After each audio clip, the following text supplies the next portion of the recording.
A story about the smallest gesture that shattered the hardest heart and changed everything.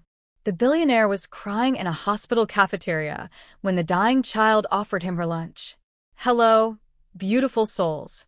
Before we dive into this story that's about to absolutely wreck you, tell me, where are you watching from? Drop your city in the comments right now. And listen, if you haven't hit that subscribe button yet, do it now because what you're about to hear will change how you see everything. I promise you that. This isn't just a story. This is a mirror. So buckle up. Thomas Shelby's hands were shaking. Not from fear. Not from cold. From rage disguised as grief disguised as something he couldn't name anymore. The photo on his phone showed a little girl with dark curls, laughing on a beach, holding a dragon kite. His daughter, Lily, dead for 2 years, 4 months, and 16 days. Bacterial meningitis. Gone before he could say goodbye. He'd built a $14 billion pharmaceutical empire. He'd crushed competitors, manipulated markets, bought politicians. He could move mountains with one phone call. But he couldn't save her. The tear sliding down his cheek felt like acid. Mister? Thomas jerked his head up. A little girl sat 2 tables away. 6 years old, maybe. Swallowed by an oversized hospital gown. Yellow scarf wrapped around her head. No hair underneath. Chemotherapy. For pole beside her like a skeletal shadow. A lunch tray in front of her. Sad turkey sandwich, browning apple slices, juice box. No parent anywhere. She was staring at him with eyes too old for her face. You okay, mister? Her voice was small but steady. Thomas wiped his face fast. I've fine. You don't look fine. She tilted her head. You look like my mom when she thinks I'm sleeping. He should leave. He had a meeting in 15 minutes, Dr. Kapoor, head of oncology. His company had just committed $50 million to St. Mercy's pediatric cancer program. Pure PR, damage control after the lawsuit. 300 families claimed Shelby Pharmaceuticals prioritized profits over safety. Settled quietly. Expensively. But the stain remained. This hospital visit was theater. Shake hands. Smile for cameras. Prove Thomas Shelby had a heart. Except he was crying in front of a sick child and couldn't remember how to lie anymore. Is someone with you? He asked. Mom's working. She cleans the floors. She'll come when her shift ends. Something cold slithered through Thomas's chest. A janitor. One of his janitors, because Shelby Pharmaceuticals held the service contracts for St. Mercy. Minimum wage. No benefits. Maximum hours kept just under full-time to avoid healthcare costs.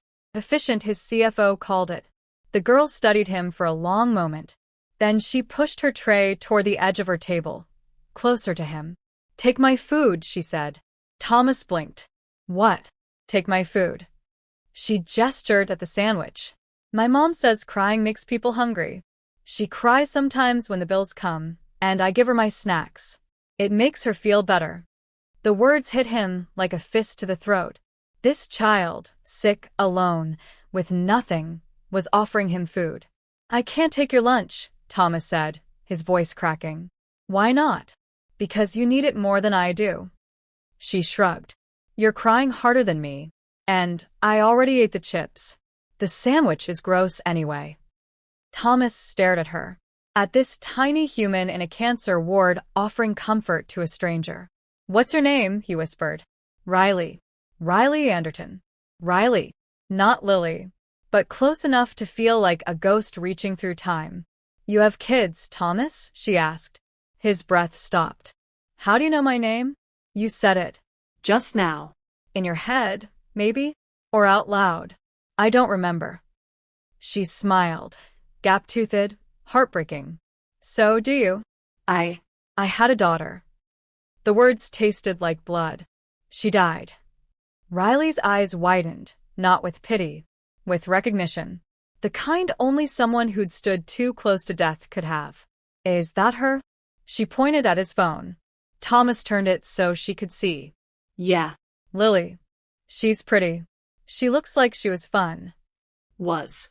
Past tense from a 6-year-old who understood mortality better than most adults. She was everything, Thomas whispered. Riley nodded slowly. Then she reached across the space between their tables, tubes trailing from her arm, and placed her hand on top of his. "It's okay to be sad," she said. "My mom says sadness means we loved something real." Thomas couldn't breathe. Who is this child? "Why are you here?" Riley asked, pulling her hand back. "Work. My company is helping the hospital." Her face lit up.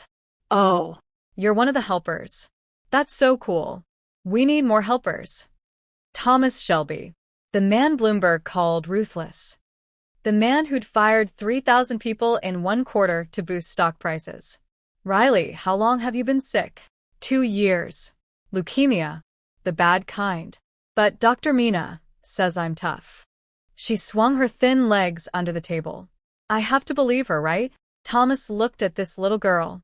At her yellow scarf. Her juice box. Her food she'd tried to give away. And something inside him, something he thought had died with Lily, shattered. "Can I sit with you?" he asked. "Just for a few minutes?" Riley's smile could have powered the sun. "Yeah. I don't get a lot of visitors." Thomas moved to her table. Riley pushed the apple slices toward him. "These are the good part." And Thomas Shelby, owner of skyscrapers and yachts and private jets, took an apple slice from a dying child's tray. For the first time in 2 years, he felt human. Then the cafeteria doors burst open. A woman in a janitorial uniform ran in, breathless, terrified, scanning the room. When her eyes landed on Riley, relief flooded her face. When her eyes landed on Thomas Shelby sitting at her daughter's table, that relief turned to ice-cold fear. "Riley," she said, voice shaking. "Baby, come here." Now. Riley frowned. "But Mom, this is Thomas. He's sad." "I was helping." "Now, Riley." Thomas stood slowly, raising his hands. "Ma'am, I was just—" "I know who you are, Mr. Shelby." The woman's voice was steady despite the fear in her eyes. "Everyone here knows who you are." And Thomas realized with dawning horror that she wasn't afraid for Riley. She was afraid of him, the man who controlled her paycheck, her daughter's medical bills, her entire life. I didn't mean," Thomas stammered. But the woman was already gathering Riley's things, unplugging her for a pole, preparing to flee. "Wait," Thomas said. Please. "What's her name?" The woman hesitated, looked at Riley, then back at him. "Sarah," she said quietly. "Sarah Anderton." And Thomas Shelby, Billionaire CEO, felt something he hadn't felt in a decade. Shame. What had he become? And why did this mother look at him like he was a monster? Drop a comment below if you're hooked, because what happens next will break you wide open. Sarah Anderton had learned to read powerful men the way sailors read storms. You watched the eyes, the posture, the micro-movements that told you whether you were about to get drenched or destroyed. Right now, Thomas Shelby looked like a storm that didn't know which direction to blow. "Please," he said again, and something in his voice made her pause. "I wasn't trying to. I was just sitting here, and Riley, she spoke to me first. I swear." Sarah's grip on Riley's four-pole tightened. She'd worked at St. Mercy for 4 years. 4 years of double shifts, of scrubbing floors until her knees screamed, of smiling at doctors who looked through her like she was furniture. She knew the hierarchy, knew her place at the very bottom, and she knew Thomas Shelby owned that hierarchy. His company held the hospital's service contracts. He decided how much she got paid, which was barely enough. He decided whether she got benefits, which she didn't. He decided if she worked 39 hours a week instead of 40, just enough to keep her classified as part-time. Efficient, they called it. Survival, she called it. "Riley, baby, did this man bother you?" Sarah asked, keeping her voice calm even though her heart was hammering. "No, Mum." Riley's face scrunched in confusion. He was sad. "I gave him my apple slices. He has a daughter like me, but she's in heaven now." Sarah's eyes snapped to Thomas. Saw the raw grief there, barely concealed. Saw the phone in his hand with a photo of a little girl. Oh. Her name was Lily, Riley continued, oblivious to the tension. She had a dragon kite. "Doesn't that sound cool, Mommy?" Sarah's anger flickered. Didn't disappear. Anger like hers had roots too deep for that, but flickered. Mr. Shelby, she said carefully, I appreciate you keeping Riley company, but I'm here now, so how much do you make an hour? Thomas interrupted. Sarah froze. Excuse me? Your wage. How much? Every instinct screamed at her to lie. To say enough. To not give this man ammunition. But Riley was watching, and Sarah had never lied to her daughter. Minimum, she said flatly. $7.25 an hour. 39 hours a week. Thomas's face went white. That's $283 a week. Before taxes. Sarah's voice was ice. I take home about $240. Sometimes less. And Riley's treatment. Costs $12,000 a month. We're on Medicaid, but it doesn't cover everything. Experimental treatments, special medications, the good pain management, that's out of pocket. Sarah lifted her chin. Why are you asking? Planning to fire me? Because I can find another job, Mr. Shelby. Maybe not as close to Riley's ward, but I'll manage. I always do. No, Thomas's voice cracked. God, no.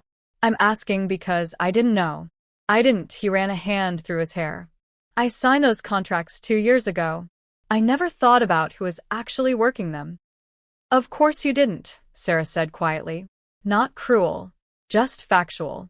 Men like you don't have to. The words landed like a slap. Thomas flinched. Mommy, don't be mean, Riley said, tugging on Sarah's uniform. Thomas is nice. He let me help him. Sarah looked at her daughter. At this beautiful, impossibly kind child who was dying by inches because Sarah couldn't afford the treatment that might save her. Dr. Mina had mentioned a new trial. Immunotherapy combined with targeted radiation. 90% success rate in early studies. Cost? $250,000 minimum. Not covered by insurance. Sarah had cried in the hospital bathroom for an hour after that conversation. Riley, sweetie, why don't you finish your juice? Sarah said gently. We need to get back upstairs for your afternoon meds. But I want to talk to Thomas more, Riley protested. Riley, I'll pay for it, Thomas blurted. Sarah's blood turned to ice. What? The treatment. Whatever Riley needs. I'll pay for it. All of it. For a moment, Sarah couldn't breathe. Couldn't think. Couldn't process what he'd just said. Then the anger came roaring back. No, she said. Thomas blinked. No. Absolutely not. Sarah's hands were shaking now. I don't need your charity, Mr. Shelby. I don't need you swooping in like some savior to make yourself feel better about your dead daughter. The words were knives, and Sarah watched them sink in. Watched Thomas stagger back like she'd physically struck him. She felt terrible immediately, but she didn't take it back. Sarah, Thomas started. My daughter is not your redemption project, Sarah said, voice low and fierce. You want to help? Go back to your company and pay your workers a living wage. Give them benefits. Stop treating human beings like line items on a budget. But don't you dare use Riley to soothe your conscience. Thomas looked gutted. Hollowed out. Good. Part of Sarah thought savagely. But another part, the part that saw genuine anguish in his eyes, felt something else. Pity maybe. Or recognition. This man was drowning, just like she was. I wasn't. Thomas's voice broke. I didn't mean it like that. Then how did you mean it? He opened his mouth. Closed it. Opened it again. I don't know, he whispered. When Riley offered me her food, when she held my hand, I felt something I haven't felt since Lily died. And I thought if I could help her, if I could save her. You could save yourself? Sarah finished. Thomas looked at her with eyes so broken, she almost couldn't stand it. Yeah, he breathed. Maybe. Riley, who'd been watching this exchange with wide eyes, suddenly spoke up. Mommy, you always say helping makes people feel better. Why can't Thomas help us? Sarah's throat closed. Baby, it's complicated. But you help people all the time. You clean the hospitals so patients don't get sick. You help Mrs. Chun next door with her groceries. You helped that man find his car last week. Riley looked at Thomas. If helping makes you feel better, you should do it, right? Out of the mouths of babes. Sarah closed her eyes, breathed deep. When she opened them, Thomas was staring at Riley like she'd just solved the universe's greatest mystery. "Your daughter is extraordinary," he said to Sarah. "I know," Sarah replied. "That's why I've fought so hard to keep her alive." The cafeteria hummed around them. Doctors ordered coffee. Nurses grabbed sandwiches between shifts. Somewhere, a baby cried. Normal sounds. Normal life. But nothing about this moment felt normal.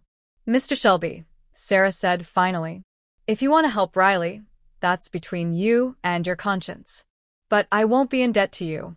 I won't owe you anything. If you do this, it's a gift. No strines. No control.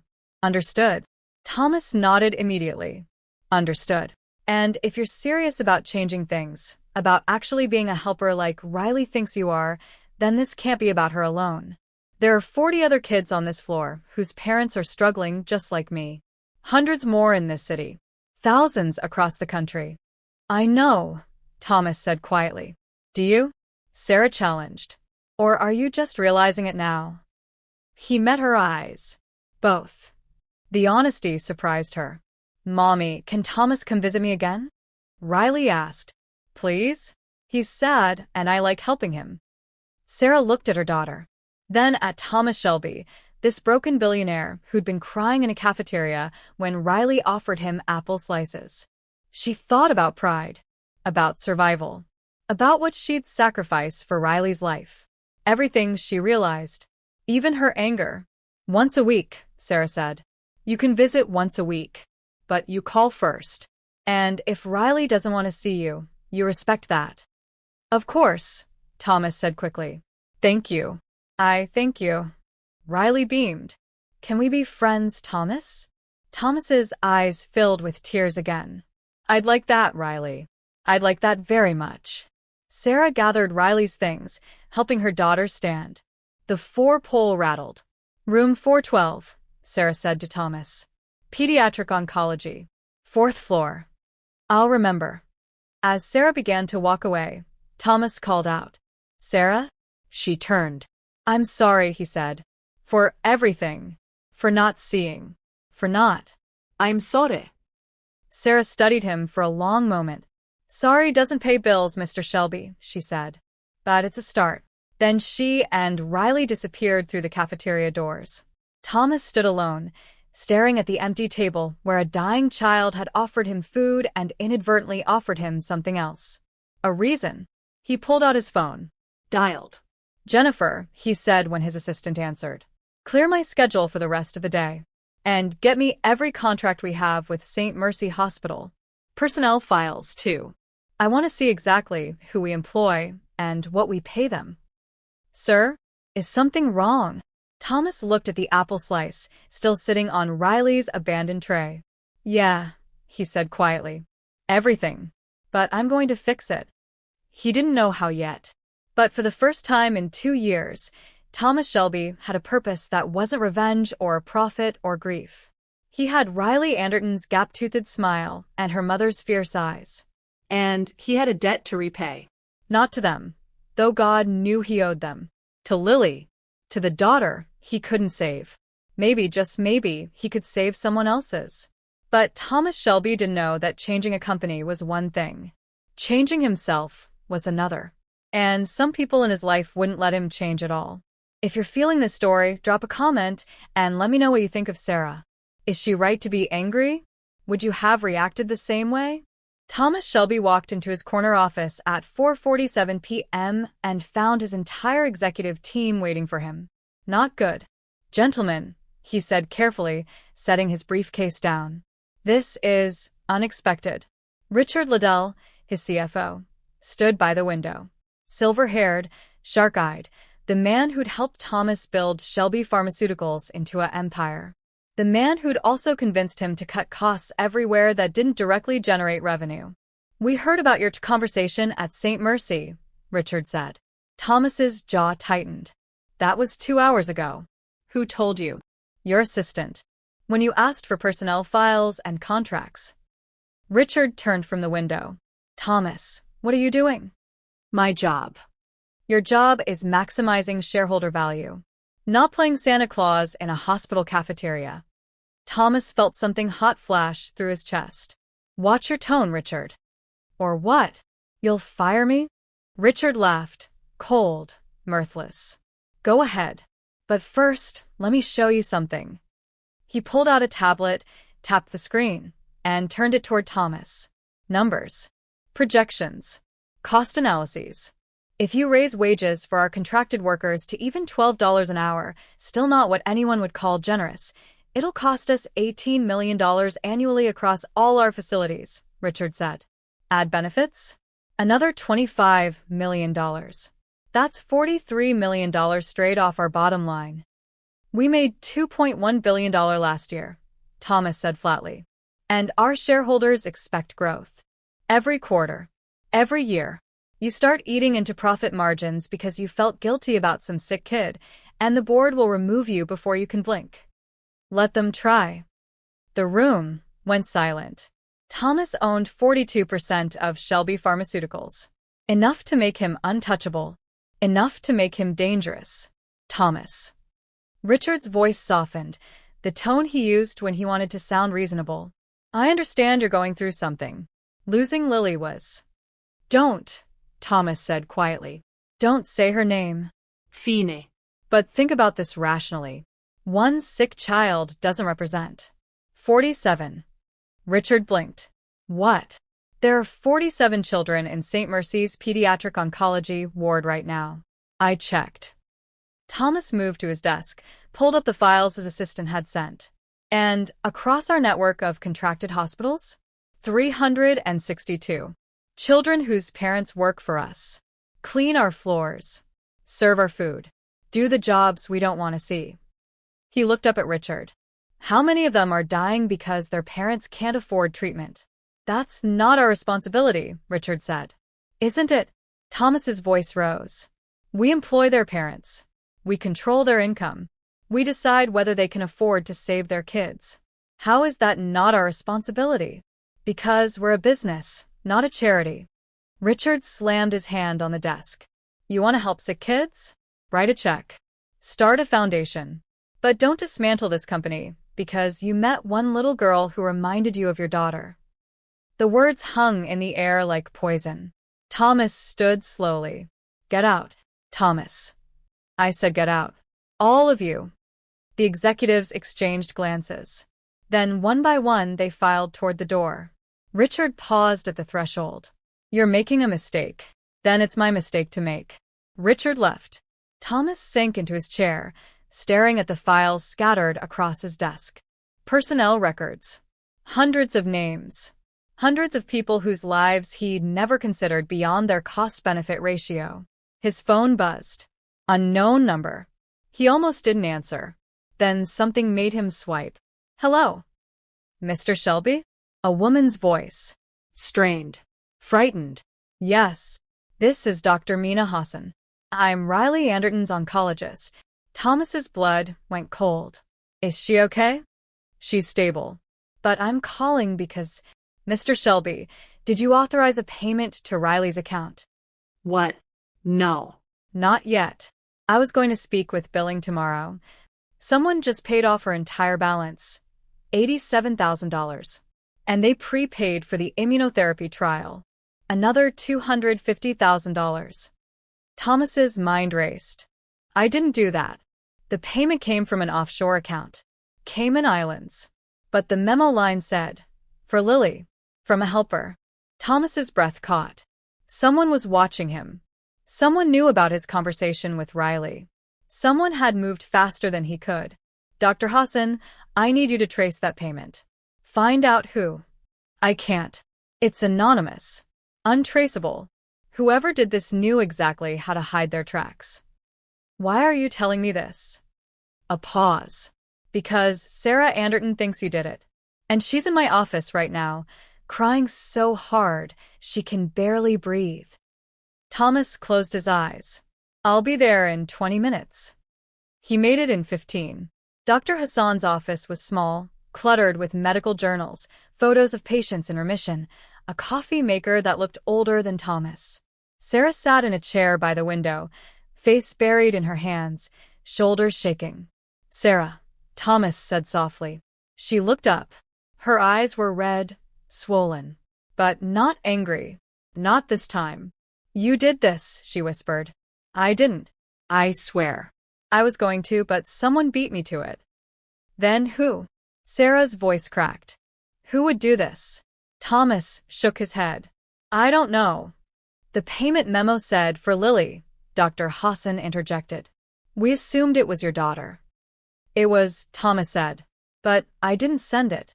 Sarah stood, moved toward him, stopped just out of reach. "I don't understand." "Neither do I." "Mr. Shelby," Dr. Hassan said carefully, "is it possible someone in your company did this without your knowledge? Perhaps as a PR gesture?" No. "If this was PR, they'd want credit." "This is," Thomas trailed off. "This is personal." Sarah's eyes narrowed. "You think someone's targeting you?" "I think someone's sending a message." "What message?" Thomas looked at her. At this woman who'd scrubbed floors for 4 years to keep her daughter alive. This woman who'd yelled at him in a cafeteria and made him feel more alive than he had in years. "That I'm not the only one who sees what's broken," he said quietly. Sarah studied him for a long moment. Then, unexpectedly, she laughed, broken, exhausted. "This is insane," she said. "This whole day is insane. I woke up this morning wondering if I should sell my car to pay for Riley's medication. Now some anonymous billionaire has paid for everything, and you're standing here looking like someone just threatened your life." "Sarah." "No," she held up a hand. "Let me finish. I don't know who paid for Riley's treatment. I don't know if I'll ever find out. But right now, my daughter has a chance. A real chance. And I'm not going to question it." She moved closer. Close enough that Thomas could see the exhaustion carved into her face. The hope battling fear in her eyes. "But you," she said. "You're going to figure out who did this. Because if someone's watching you closely enough to know about Riley, closely enough to know about Lily, they're not just a helper." "Then what are they?" Sarah's voice dropped to a whisper. "Someone who knows your secrets." Thomas felt ice slide down his spine. Who had access to his personal life? Who knew about his conversation with Riley? Who had the resources to move $337,000 anonymously? And why would they do it? "Mr. Shelby," Dr. Hassan said. "There's something else." Thomas turned. The payment came with instructions. Riley is to receive the immunotherapy trial immediately, starting tomorrow. But there's a condition. "What condition?" "You have to be present for the first treatment." Sarah's breath hitched. What? "Why?" "I don't know." The instructions were very specific. Dr. Hassan looked at Thomas. "Whoever sent this money wants you there." Thomas's mind spun. This wasn't charity. This was manipulation. But to what end? "Sarah," he said. "You don't have to agree to this. I'll pay for Riley's treatment myself. No conditions." "No misteri benefactors." Sarah looked at him. Really looked at him. "You mean that?" "Yes. Even though I was horrible to you in the cafeteria, you were honest. That's different." Sarah closed her eyes, breathed deep. When she opened them, something had shifted. "Okay," she said. "You want to help? Then help.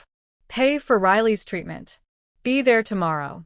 But, Mr. Shelby, Thomas, if you're going to be in my daughter's life, you need to understand something." "What?" "She's going to love you. Because that's who she is. She loves everyone who shows her kindness. And when she loves someone, she loves them completely." Sarah's voice trembled. "So, if you're going to do this, you have to stay. You can't show up, play hero, and disappear when it gets hard. Because if you break her heart, I will destroy you. I don't care how much money you have." The threat should have sounded ridiculous. A janitor threatening a billionaire. But Thomas heard the truth in it. The promise. This woman would burn the world down for her daughter. Just like he would have for Lily. "I'll stay," he said. "I promise." Sarah nodded slowly. Then she did something that shocked him. She extended her hand. "Partners," she said. Thomas looked at her hand. Calloused. Strong. the hand of someone who'd fought every day of her life. He took it. Partners. As they shook, Thomas's phone buzzed. Another unknown number. He pulled it out. Read the text. Well done, Thomas. But this is just the beginning. Tomorrow, you'll learn what it really costs to be a helper. Come alone to Riley's treatment. And bring your conscience. You'll need it. No signature. No name. Thomas showed the text to Sarah. Watched her face go pale. What does that mean? She whispered. I don't know, Thomas said. But I'm going to find out. Dr. Hassan cleared her throat. Should we contact the police? No, Thomas said immediately.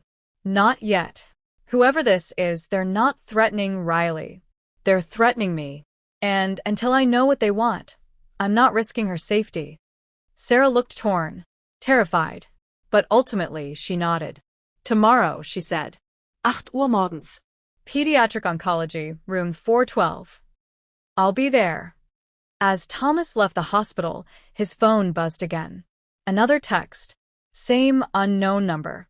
You still don't understand, do you? This isn't about Riley. It never was. This is about all the Rileys you've ignored. All the Lilies you've killed with your efficiency. Tomorrow you meet them. And then you decide. Change or burn. A helper. Thomas stared at the message until his vision blurred. Someone was playing a game with him. Someone with money, information, and a vendetta. But as he drove through the city, past office buildings his company owned, past hospitals his contracts supported, Thomas realized something. He didn't care about the game. He cared about Riley, about Sarah, about the 47 children dying in his hospitals. Whoever this helper was, they'd miscalculated. They thought they could manipulate Thomas Shelby. Instead, they'd given him a reason to fight. And Thomas Shelby had built an empire on fighting. Tomorrow, he'd find out what this mysterious benefactor wanted. And then, he'd tear down everything he'd built and rebuild it right, starting with himself. But who was a helper? And what would Thomas discover in Riley's treatment room that would change everything?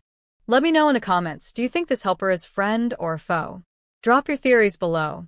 Thomas didn't sleep that night. He sat in his penthouse apartment, floor-to-ceiling windows overlooking the city, $40,000 Italian leather couch, original Monet on the wall, and felt like a stranger in his own life. At 2 a.m., he pulled out his laptop and started digging. Payment records, service contracts, personnel files. Every janitor, cafeteria worker, security guard employed through Shelby Pharmaceuticals contracts across 12 hospitals. The numbers made him sick. Average wage, $7.50 an hour. Average hours, 38 per week. Zero benefits. High turnover. People quit or got fired before they could qualify for full-time status. Efficient. He found Sarah's file. Sarah Anderton. Age 32. Hired 4 years ago. Never missed a shift. Never complained. 3 written warnings for taking too many bathroom breaks. Thomas clicked on the details. The breaks coincided with Riley's emergency room visits. Sarah had been written up for trying to save her daughter's life. Thomas closed the laptop before he put his fist through it. At 6 a.m., he showered, dressed in jeans and a t-shirt instead of his usual suit, and drove to St. Mercy. Room 412 was painted yellow, cheerful, optimistic, lying. Medical equipment crowded the corners. A whiteboard listed medications and doses. Riley's drawings covered one wall. Stick figures holding hands under a rainbow, a dog with wings, a house with a garden. Riley was awake, sitting up in bed, her yellow scarf slightly askew. Thomas. She beamed when she saw him. You came? Of course I came. He approached the bed, suddenly unsure. How are you feeling? Nervous. But Mom says being nervous means you're about to do something brave. Riley patted the bed. Seat. I saved you a spot. Thomas sat. Sarah stood by the window, arms crossed, watching him like a hawk. Morning, Sarah, he said quietly. Morning. Her voice was neutral, professional, but her eyes were still assessing, still deciding if he was trustworthy. Dr. Hassan entered, followed by 2 nurses. Good morning, Riley. Ready to start? Riley nodded, but Thomas saw her hands gripping the sheets. Hey, he said softly. It's okay to be scared. Are you scared? Riley asked. Terrified, Thomas admitted. Why? You're not getting the medicine. No. But I care about you. And when you care about someone, their fear becomes yours. Riley considered this. Then she reached out and took his hand. Then we'll be scared together, she said. Thomas's throat closed. Dr. Hassan began explaining the procedure: immunotherapy, targeted cells, possible side effects. Thomas tried to focus, but his attention kept drifting to Riley's small hand in his. When had he last held Lily's hand? He couldn't remember. That last day, she'd been unconscious. He'd held her hand for hours, but she never squeezed back. Riley squeezed back. Mr. Shelby? Dr. Hassan's voice pulled him back. Are you all right? Fine. Sorry. Continue. As Dr. Hassan prepared the four, Thomas's phone buzzed silently in his pocket. He ignored it. It buzzed again. And again. You can check it, Sarah said. If it's important. It's not more important than this. But when it buzzed a fifth time, Sarah moved closer. Thomas. Check your phone. He pulled it out. 5 texts. Same unknown number. Look at Riley's heart monitor. Watch Sarah's face when she thinks no one's looking. Count the cracks in the ceiling tiles. Riley counts them when the pain gets bad. See the teddy bear on the chair?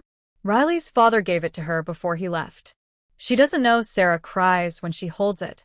Now you see them. Really see them. This is what you've ignored. This is what your efficiency costs. Thomas's hands shook. What is it? Sarah asked, moving to his side. He showed her the texts. Sarah's face went white. They're here. In the hospital. Watching us. Or they have access to the room's camera system, Thomas said, looking up at the corners. No visible cameras. But that didn't mean they weren't there. Dr. Hassan noticed the tension. Is everything all right? Fine, Thomas lead. Just work emergency. But it wasn't fine. Someone was in the hospital, or watching remotely, and knew intimate details about Riley and Sarah. The helper wasn't just mysterious. They were invasive. Thomas? Riley's small voice cut through his spiraling thoughts. You look mad.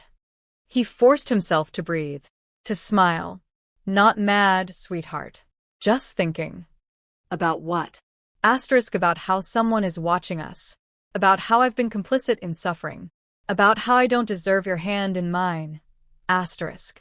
About how brave you are, he said instead. Riley smiled. You're brave too. You came even though you're sad. Dr. Hassan finished preparing the four. All right, Riley. Here we go. You'll feel a little pinch, then coolness going up your arm. That's normal. Riley squeezed Thomas's hand tighter. Will you tell me a story? It helps when I'm scared.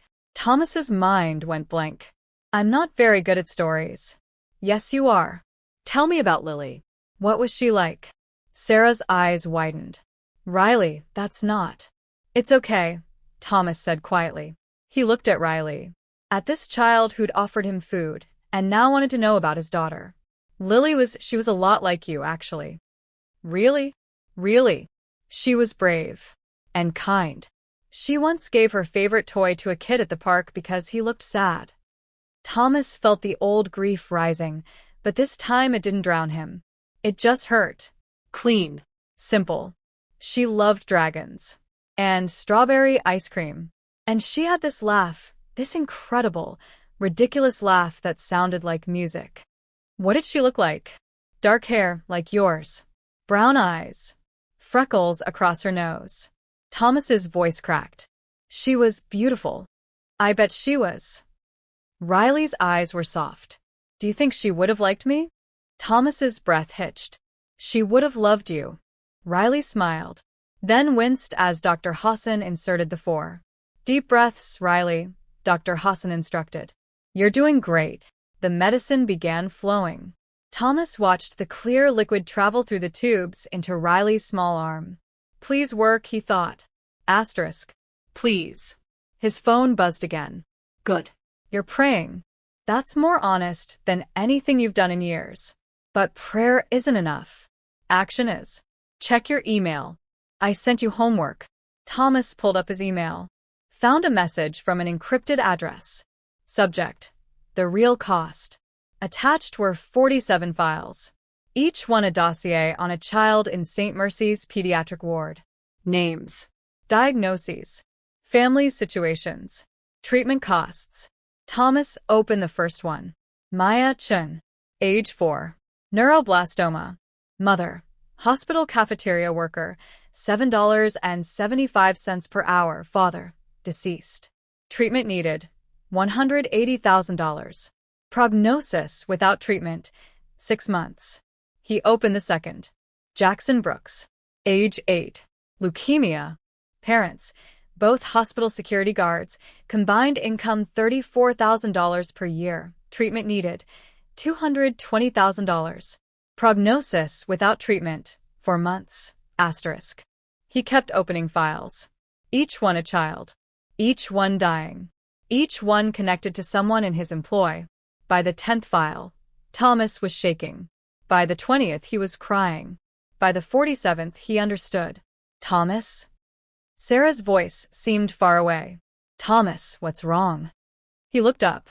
Sarah was standing in front of him, hand on his shoulder. Riley was watching from the bed, the 4 dripping steadily. How long have I been reading? He asked. 20 minutes. You looked like you were somewhere else. He'd been in the lives of 47 children he'd never met. 47 families he'd never seen. 47 deaths his company had facilitated through efficiency. Sarah, he said, voice raw. What if I told you Riley isn't the only one? The only what? The only child dying because we pay their parents nothing. Sarah's expression hardened. I already know that, Thomas. I work with these families. I see them every day. The question is, what are you going to do about it? I don't know. That's not good enough. I know it's not. Thomas stood, ran his hands through his hair. I know, okay? But changing everything, restructuring contracts, raising wages, providing benefits, it's complicated. The board will fight me. Shareholders will revolt. I could lose everything. And these kids are losing their lives, Sarah shot back. So forgive me if I don't care about your stock portfolio. That's not fair. None of this is fair. Sarah's voice rose, then dropped when Riley stirred. She lowered it to a harsh whisper. You want fair? Maya Chin downstairs is dying because her mother chose between her daughter's medication and rent. Jackson Brooks's parents sold their car and now walk 2 hours to work so they could afford 1 round of chemo. Fair doesn't exist in this hospital, Thomas. Only survival. Thomas stared at her. At this woman who'd lived the nightmare he'd just read about. Teach me, he said quietly. Sarah blinked. What? Teach me. Show me what it's really like. Not the numbers. Not the files. The actual reality. Why? Because I can't fix what I don't understand. Sarah studied him for a long moment. Then she pulled out her phone, checked the time. I have an hour before Riley needs me, she said. Come on. Where are we going? To meet the people you employ. Thomas followed Sarah through the hospital corridors. She moved with purpose, greeting nurses by name, knowing which hallways to take, which elevators were fastest. This was her world. She belonged here in a way Thomas never would. They took a service elevator down to the basement. The walls here were cinderblock, no art, no windows, no pretense of comfort. This is where we have our break room, Sarah said, pushing through a door. The room was cramped. Flickering fluorescent lights. A table with mismatched chairs. A refrigerator that hummed ominously. A microwave older than Thomas. 5 people sat around the table. All in janitorial or cafeteria uniforms. All exhausted. Everyone, Sarah said. This is Thomas Shelby. The room went silent. Cold. A woman, mid-40s, black, name tag reading Patricia, spoke first. The Thomas Shelby? As in, owns the contracts Thomas Shelby. Yes, Sarah said. I'm showing him what his efficiency looks like. Patricia laughed bitterly. This ought to be good. Sarah gestured for Thomas to sit. He did, feeling every eye on him like a physical weight. Tell him, Sarah said to the room. Tell him what it's really like. Silence. Then Patricia spoke. My daughter needs glasses. Can't afford them. She's failing school because she can't see the board. A young man, early 20s, Latino, said, I'm one emergency away from eviction. Broken arm, car accident, anything, and I'm homeless. An older man, white hair, trembling hands. I'm 63.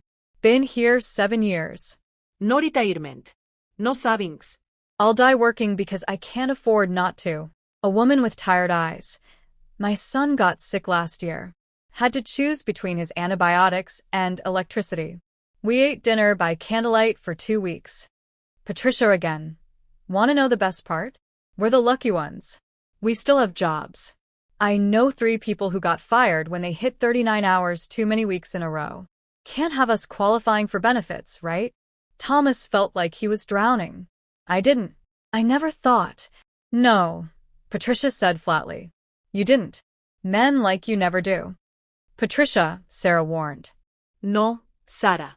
He needs to hear this. Patricia leaned forward. Mr. Shelby, I've worked here for 6 years. You know how many times I've called in sick? 0. You know why? Because I can't afford to miss a shift.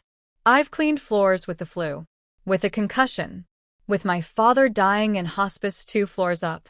Because if I don't work, I don't eat. I'm sorry, Thomas whispered. Sorry doesn't pay my rent. I know. But I'm going to change this. I swear. We've heard that before, the older man said. New bosses always promise change. Then they look at the numbers and decide we're not worth it. I'm not them. Prove it, Patricia challenged. Thomas pulled out his phone, opened his email, started typing. To Richard Liddell, CFO. From Thomas Shelby. Subject: Immediate policy change. Effective immediately. Minimum wage for all contracted employees raised to $15 per hour. All employees working 30+ hours/week receive full benefits. No more hour restrictions to avoid benefit qualification. Retroactive back pay for previous year. Cost estimate: $60 million annually. I don't care. Make it happen. Thomas. He hit send, then showed the email to the room. That's not enough, he said. But it's a start. Patricia's eyes widened. Are you serious? Yes. You'll actually do this? I'll do more than this. I'm going to audit every contract, every policy. And I'm going to make sure, his voice broke. I'm going to make sure no parent ever has to choose between their child's life and their bills. Not on my watch. The room was silent. Then the young man spoke. My brother's upstairs. Pediatric ward. Kidney failure. Thomas's chest tightened. What's his name? Carlos. Carlos Brooks. Jackson Brooks. File number 2. I'll take care of it, Thomas said. All of it. Why? The young man asked. Why now? Why us? Thomas thought of Riley, of her gap-toothed smile, and her offer of food. Because someone reminded me what it means to be human, he said quietly. Sarah's hand found his shoulder. Squeezed. For the first time since entering the room, Thomas felt like maybe, just maybe, he could actually do this. His phone buzzed. Text from a helper. Good. Now you see them. Tomorrow, you meet the ones you can't save. Be ready. Thomas's blood went cold. Ones he can't save? What the hell did that mean? What was the helper planning? And which children couldn't be saved? Drop a comment if you're ready for what comes next, because this story is about to get devastating before it gets beautiful. Thomas returned to Riley's room to find her sleeping, the force still dripping steadily. Sarah sat beside the bed, holding her daughter's hand, humming something soft and sad. She looked up when Thomas entered. How'd it go? I sent the email. Changed the policies. Just like that. Just like that. Thomas sat in the chair opposite her. Your coworkers don't believe me. Can you blame them? No. They sat in silence for a moment. The machines beeped. Riley's chest rose and fell with steady breaths. She looks peaceful, Thomas said. The medicine makes her drowsy. She'll wake up in a few hours, probably nauseous. Sarah's voice was matter-of-fact, clinical. The voice of someone who'd lived this nightmare so long it became routine. Then the real side effects start. Fever. Pain. Vomiting. It'll get worse before it gets better. But it will get better? We hope. Sarah looked at him. Hope is all we have sometimes. Thomas's phone buzzed. He pulled it out, expecting another cryptic message from the helper. Instead, it was Richard. Are you insane? The board is in emergency session.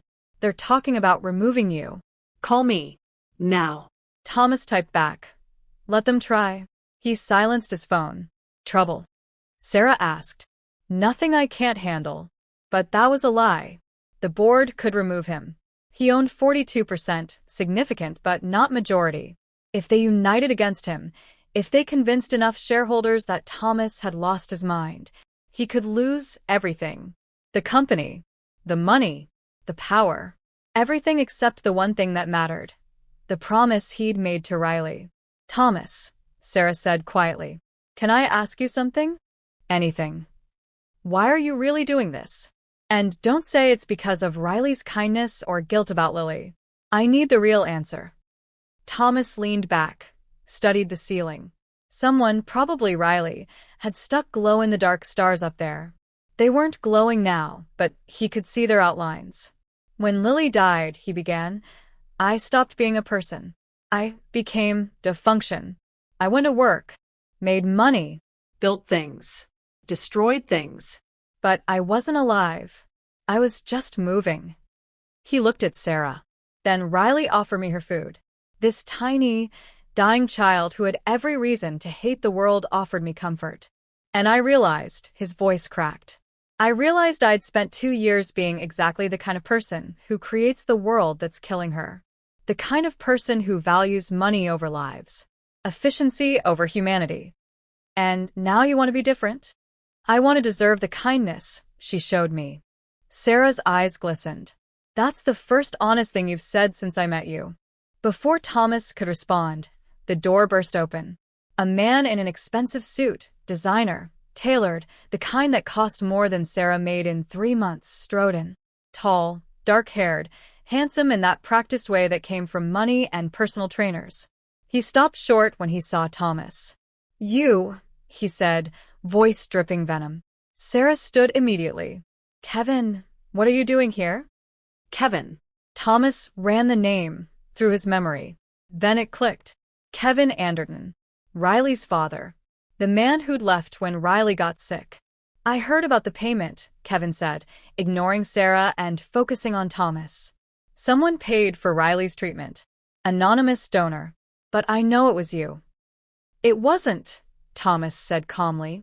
Though I wish it had been. Bullshit. Kevin moved closer. You're Thomas Shelby. Billionaire. You meet my daughter once and suddenly all her medical bills disappear? That's not coincidence. Kevin, lower your voice, Sarah hissed. Riley's sleeping. I don't care. I want to know what this is. Kevin gestured between Thomas and Sarah. What's going on here? You suddenly got a rich boyfriend, Sarah? Sarah's face flushed with anger. Get out. She's my daughter, too. You lost that right when you left. Sarah's voice rose despite her attempt to stay quiet. You walked out when she needed you most. You don't get to show up now and play concerned father. I left because I couldn't handle it, okay? Kevin's voice cracked, real emotion breaking through the bravado. Watching her suffer, watching her die, I couldn't do it.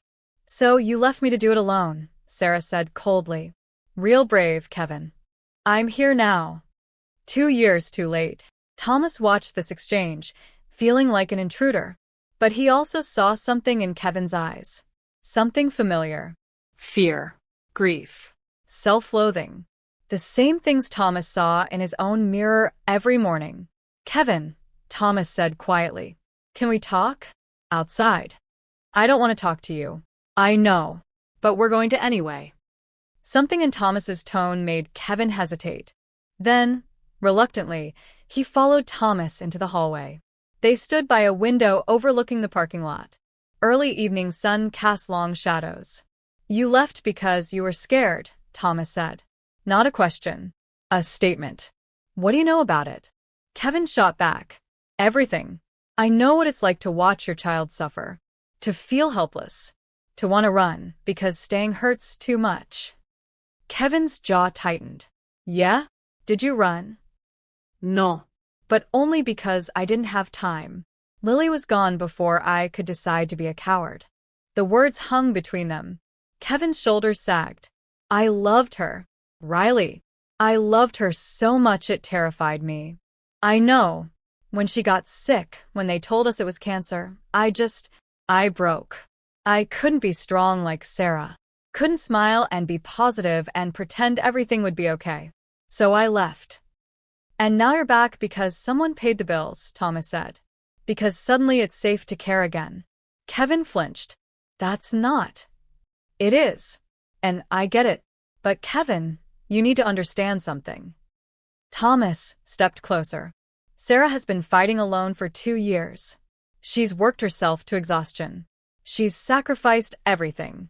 And Riley, that little girl in there, she's the bravest person I've ever met. They survived without you. I know that. Do you? Because you walked in there acting like you have rights. Like you're owed something. You're not. If you want to be in Riley's life again, you're going to have to earn it. Kevin's eyes filled with tears. I don't know if I can. Then don't try. Walk away now before you hurt them more. I want to try, Kevin whispered. I want to be better. I don't know how. Thomas thought of Riley's hand in his. Of her offering him food. Of her saying it's okay to be sad. You start by showing up, Thomas said. Not when it's convenient. Not when the bills are paid. Every day. Even when it's hard. Especially when it's hard. Like you're doing? I'm trying. Kevin studied him. Why? Why do you care about my daughter? Because she reminded me I'm still human. And because I failed my own daughter. Maybe if I can help save yours, it'll mean something. Before Kevin could respond, Thomas's phone rang. Not a text this time. An actual call. Unknown number. Thomas's stomach dropped. He answered, stepping away from Kevin. Hello. Hello, Thomas. The voice was distorted, digitally altered, neither male nor female. Enjoying your day of revelations? Who are you? I told you. A helper. What do you want? I want you to understand what you've done. What you've enabled. What you've destroyed in the name of profit. The voice paused.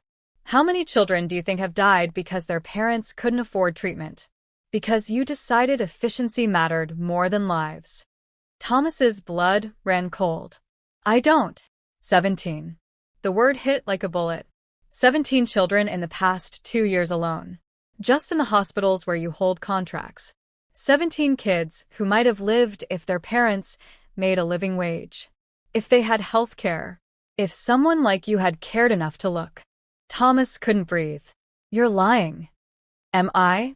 Check your email. I sent you their names. Their photos. Their stories. Read them. Know them. Own what you did. I didn't kill those children. Didn't you? The helper's voice turned sharp. You signed the contracts. You approved the cuts. You prioritized shareholders over human lives.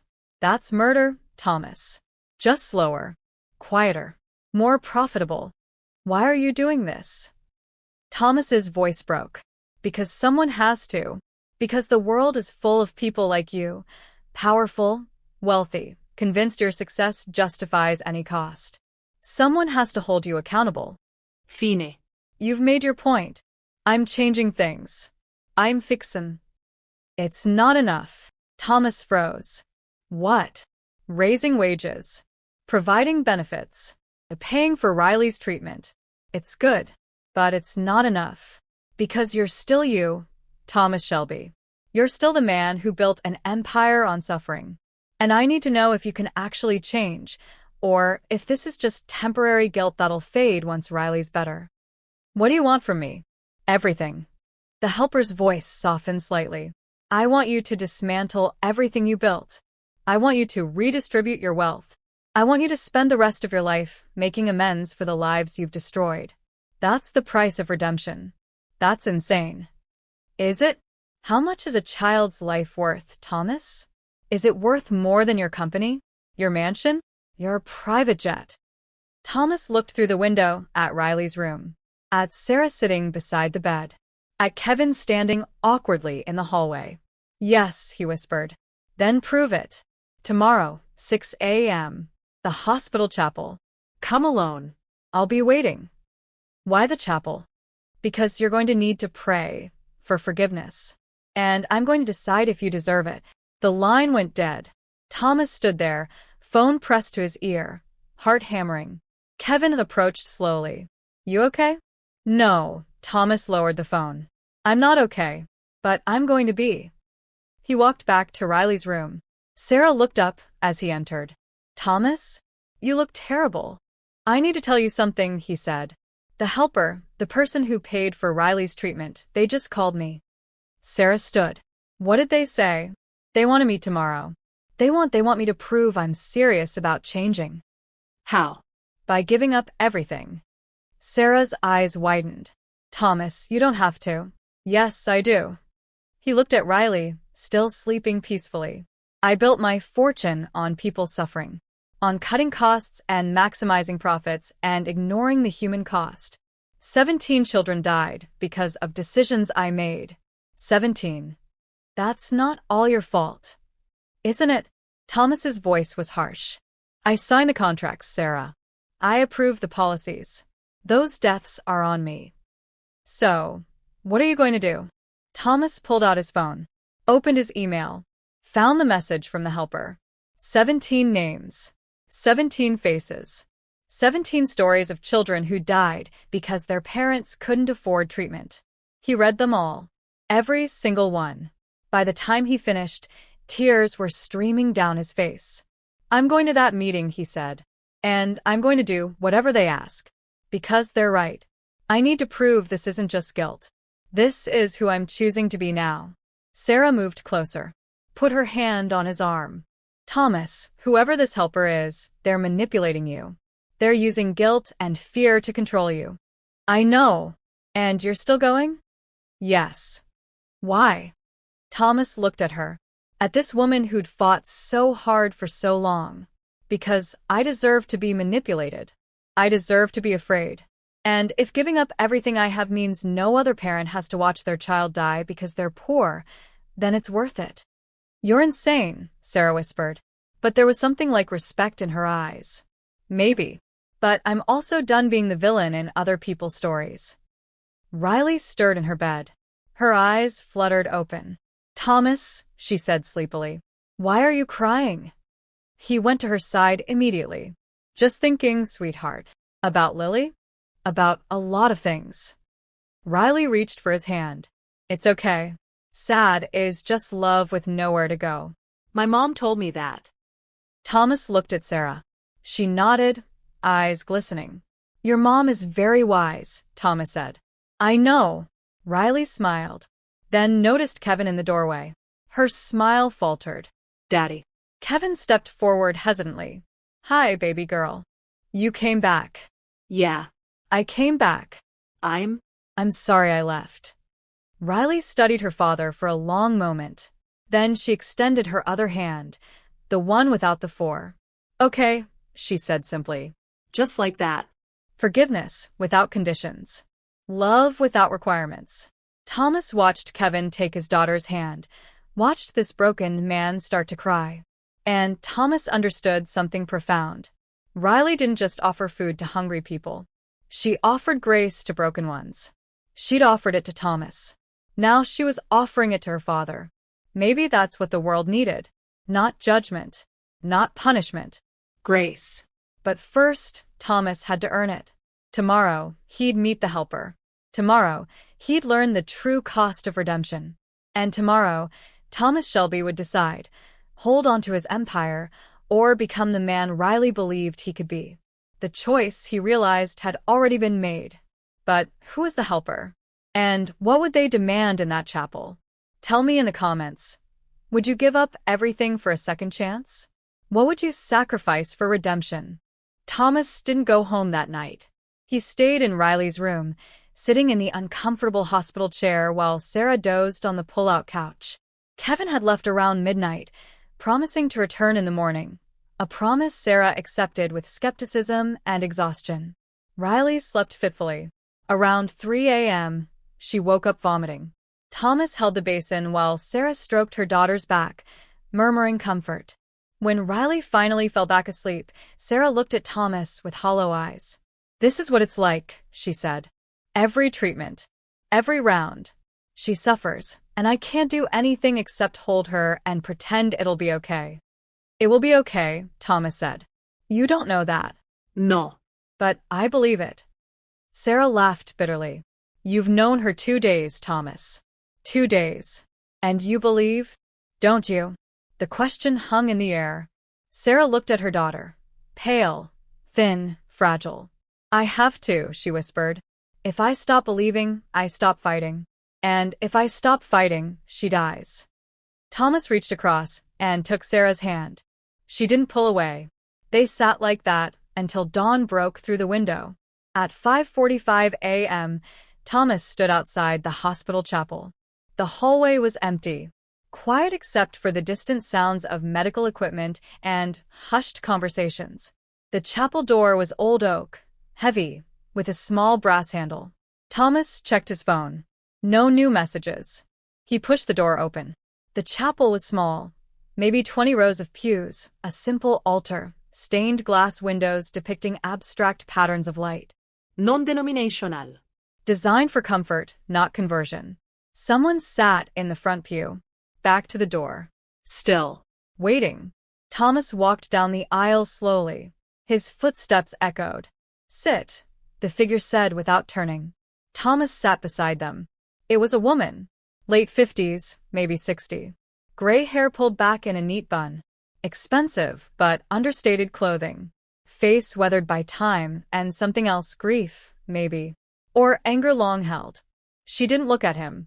"You're the helper," Thomas said. "I am." "Who are you?" "Does it matter?" "Yes." The woman finally turned to face him. Her eyes were blue, sharp, intelligent, haunted. "My name is Catherine Williams," she said. "And 3 years ago, your company killed my grandson." Thomas's blood turned to ice. "I don't." "Yes, you do." Catherine's voice was steel. "Your drug trial. The one that got recalled. The one you settled quietly to make the lawsuits go away. 300 families claimed your company prioritized profits over safety, rushed the trials, falsified data. You paid us all to be quiet." Thomas remembered. The lawsuit. The settlement. Richard had handled it, called it a necessary business expense. "Your grandson was in the trial," Thomas said quietly. "Nathan Williams. Age 7. Acute lymphoblastic leukemia. Your drug was supposed to save him." Catherine's voice cracked. "Instead, it gave him organ failure. He died screaming in pain while your lawyers offered my daughter hush money." "I'm sorry." "Don't." Catherine held up a hand. "Don't you dare apologize. Sorry is what you say when you accidentally step on someone's foot. Not when you murder their child for profit." "I didn't know." "You didn't want to know. There's a difference." Catherine pulled out a folder, handed it to Thomas. "This is Nathan. Look at him." Thomas opened the folder with shaking hands. Photos. A little boy with a bright smile bald from chemo, holding a basketball. Another of him in a hospital bed, grinning despite the tubes and wires. One more of him with an older woman, Catherine, both laughing at something off-camera. The last photo was from his funeral. A small white casket covered in flowers. Thomas couldn't breathe. "I've spent 3 years investigating you," Catherine said. "Learning everything about Shelby Pharmaceuticals.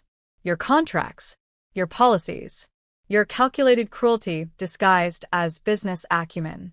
And I've waited for the right moment to make you see what you are." "Why Riley?" Thomas forced out. "Why use her?" "Because she's Nathan. Same age. Same diagnosis. Same bright light that shouldn't be dimmed. I saw you at the sponsorship meeting yesterday, saw you walking through the hospital like a king surveying his kingdom. So I followed you, watched you cry in that cafeteria, saw Riley offer you food. Catherine's voice softened slightly. And I saw something I didn't expect. What? Humanity. For the first time in 3 years of watching you, I saw you actually feel something. I've always felt. No. You've always performed, smiled for cameras, played the grieving father when it served you. But in that cafeteria, when Riley took your hand, that was real. So, I paid for her treatment. Not as charity, as a test. To see if I'd change, Thomas said. To see if you could. Thomas looked at Nathan's photos again. At this child who should still be alive. I can't bring him back, he whispered. No. But you can stop creating more Nathans. More Rileys. More children who die because someone decided their lives weren't worth the cost of doing right. I sent the email. Changed the policies. Raised wages. For how long? Catherine challenged. Until the board pressures you? Until quarterly earnings dip? Until it becomes inconvenient. She leaned closer. That's why I brought you here, Thomas. To find out if this is real, or if you're just a man desperate to feel less guilty about his daughter's death. The accusation hit like a physical blow. That's not fair. Nothing about this is fair. Nathan wasn't fair. Lily wasn't fair. Riley's cancer isn't fair. But fair doesn't exist in our world. Only choices. And you've chosen profit over people your entire career. Now you say you want to choose differently. Prove it. How? Catherine pulled out a document. Set it on the pew between them. This is a binding contract. You sign it, you commit to the following. First, you dissolve Shelby Pharmaceutical service contracts with all hospitals and renegotiate them at fair wages with full benefits. Second, you create a foundation funded with $500 million. Yes, million, dedicated to covering medical costs for families who can't afford treatment. Third, you personally commit to visiting one pediatric oncology ward every week for the rest of your life. Not for publicity. No cameras. No press releases. Just to see. To remember. To stay human. Thomas stared at the document. His hands shook. That's half my net worth. Yes. The board will remove me. Probably. I'll lose everything I've built. Everything you built on suffering. Catherine's voice was iron. Is that really a loss? Thomas thought of Riley's smile, of Sarah's exhausted strength, of the 17 children whose names he'd memorized last night, of Lily, who he couldn't save, of Nathan, who he'd helped kill. No, he said quietly. It's not. He reached for a pen. Catherine grabbed his wrist. Think carefully, Thomas. Once you sign this, there's no going back. You'll be bound legally, financially, morally. Your life as you know it ends. My life as I knew it ended when Lily died, Thomas said. I've just been pretending otherwise. He signed his name. Catherine watched, something like surprise flickering across her face. I didn't think you'd actually do it, she admitted. Neither did I. Thomas set down the pen. What happens now? Now you live with your choice. Catherine stood. The contract goes into effect immediately. My lawyers will handle the legal details. You'll receive instructions on the foundation setup. And Thomas. She paused at the end of the pew. If you backtrack, if you try to wiggle out of this, I will destroy you. Not your company. You. Personally. I have enough evidence of your drug trial negligence to put you in prison for decades. The only reason I haven't used it is because I wanted to see if you could be redeemed. Don't make me regret that choice. I won't. Catherine studied him for a long moment. Then, unexpectedly, her expression softened. Nathan would have liked Riley, she said quietly. They have the same smile. Then she was gone. Thomas sat alone in the chapel, staring at the contract with his signature drying on it. He'd just signed away his empire. His phone buzzed. Richard. Board meeting in 1 hour. Emergency session. They're removing you. It's over, Thomas. I'm sorry. Thomas read the message. Felt nothing. Another buzz. Sarah. Riley's asking for you. Where are you? He stood. Walked out of the chapel.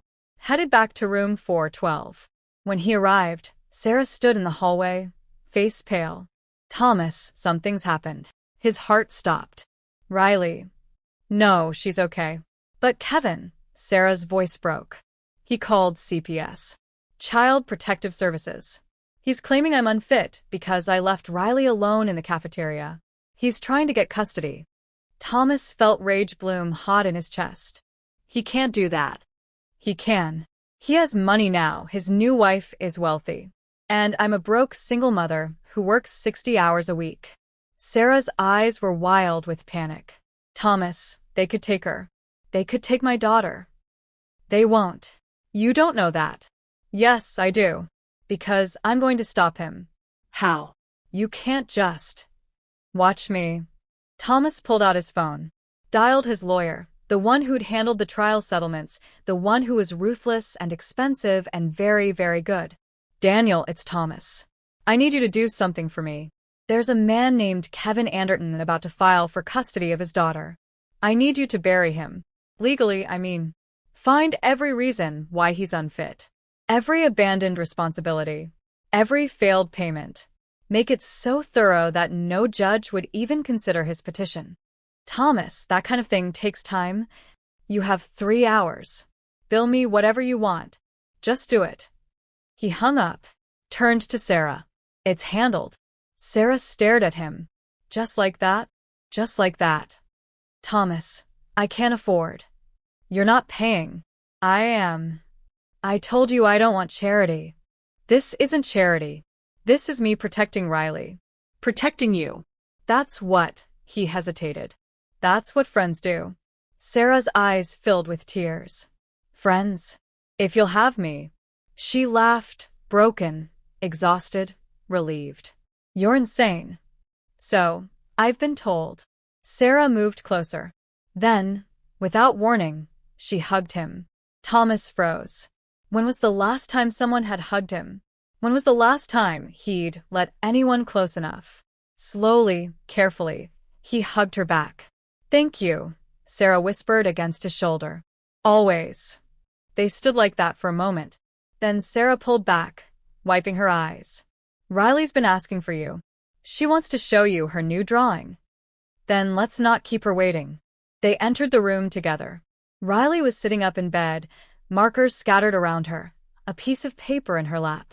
Thomas. She beamed despite her pale complexion. Look what I drew. Thomas approached the bed.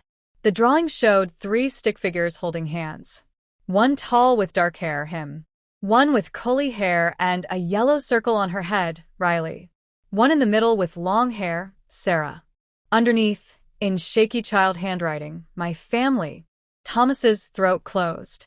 It's beautiful, Riley. That's you, and me and Mommy. We're a family now, right? Thomas looked at Sarah. She was crying silently. Right, Thomas managed. We're a family. Riley smiled. Then her expression shifted, pain flickering across her face. Mommy, I don't feel good. Sarah was at her side immediately. I know, baby. The medicine makes you feel yucky, but it's helping you get better. Are you sure? I'm sure. Riley looked at Thomas. Are you sure too?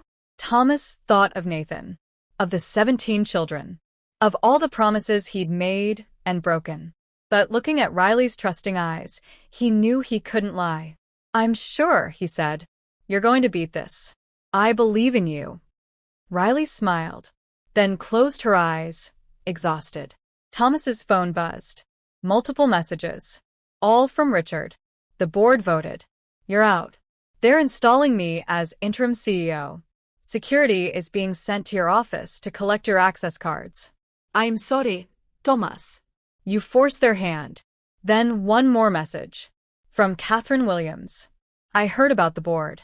Good. Now you get to see what it's like to lose everything. Welcome to the other side, Mr. Shelby. Thomas stared at the messages. In one morning, he'd lost his company. Committed $500 million. Made enemies of everyone in his old life.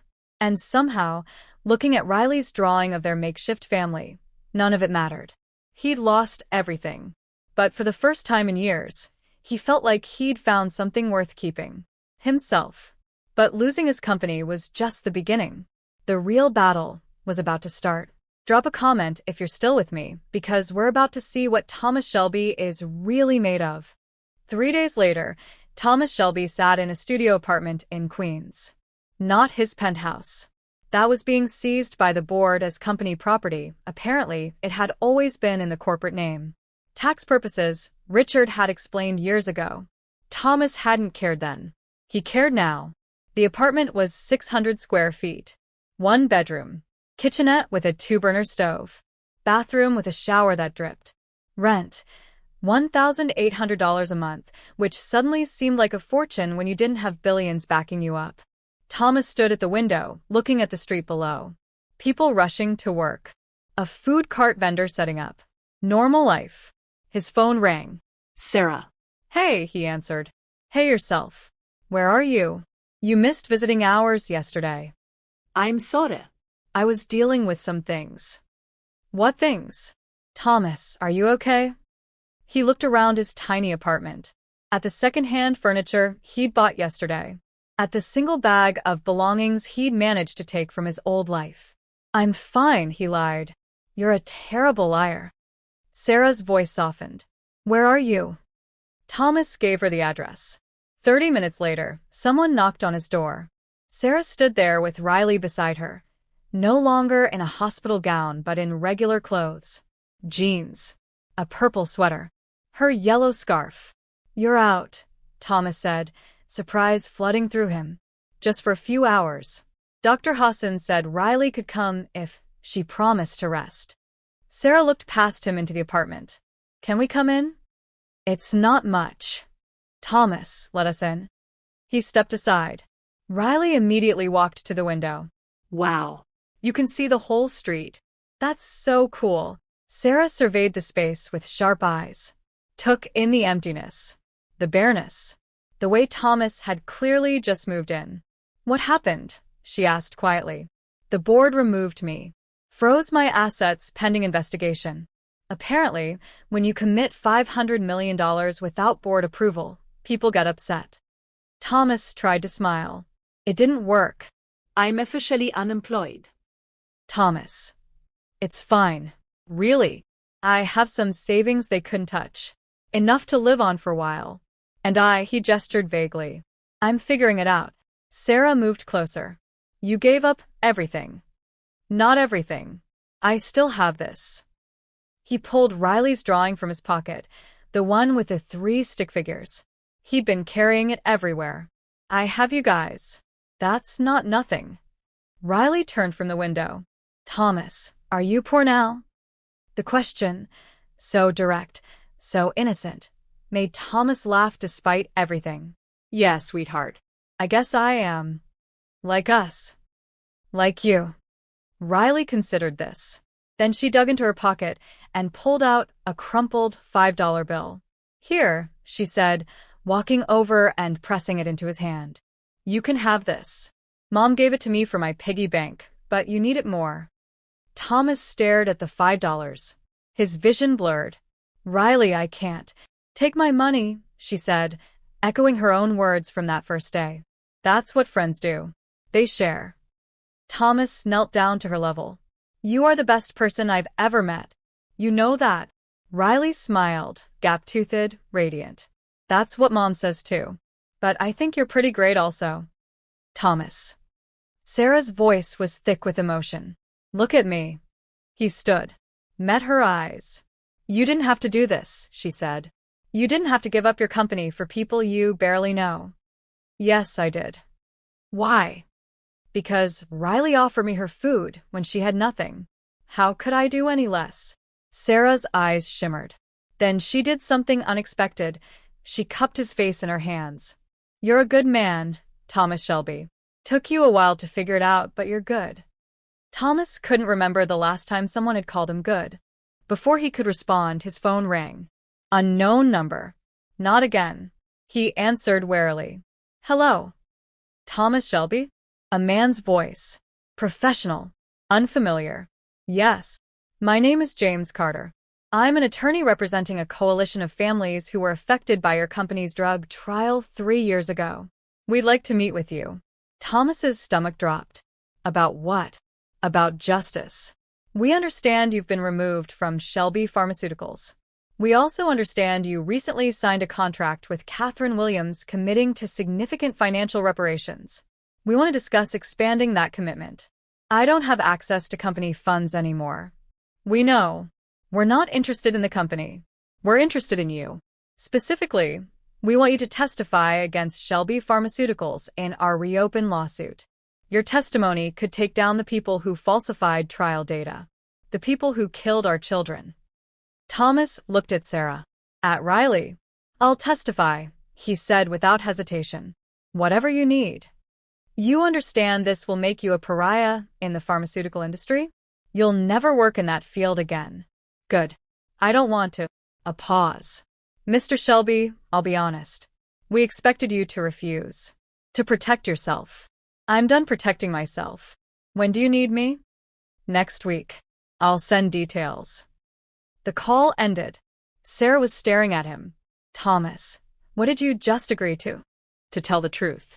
About the drug trial. About the people I worked with who cared more about profit than safety. They'll destroy you. They already did. Now, I'm just returning the favor. Riley tugged on Sarah's sleeve. Mom, I'm tired. Sarah immediately shifted focus. Okay, baby. Let's get you back to the hospital. Can Thomas come? Riley asked. Of course I can, Thomas said before Sarah could answer. They took the subway, Thomas's first time in years. It was crowded, loud, overwhelming.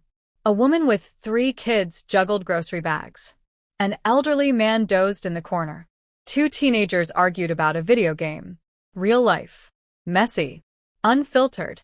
Riley held Thomas's hand the whole ride, pointing out things through the window, chattering about nothing and everything. Sarah watched them with an expression Thomas couldn't quite read. At the hospital, they ran into Kevin in the lobby. Sarah, Kevin said, his voice sharp. We need to talk. Not now, Kevin. Yes, now. I got served with papers. Legal documents detailing every way I'm an unfit parent. He glared at Thomas. You're doing? Yes, Thomas said simply. You have no right. I have every right. You abandoned your daughter when she needed you most. You don't get to swoop back in and play hero because suddenly she has a chance at survival. Kevin's face flushed. She's my daughter. Then act like a father. Thomas stepped closer. Show up every day. Sit through the treatments. Hold her hand when she's scared. Prove you deserve to be in her life. But don't you dare use the legal system to take her from the only parent who's actually been there. You self-righteous. Kevin, stop. Riley's small voice cut through the tension. She looked exhausted. Pale. But her eyes were clear. I don't want you to fight.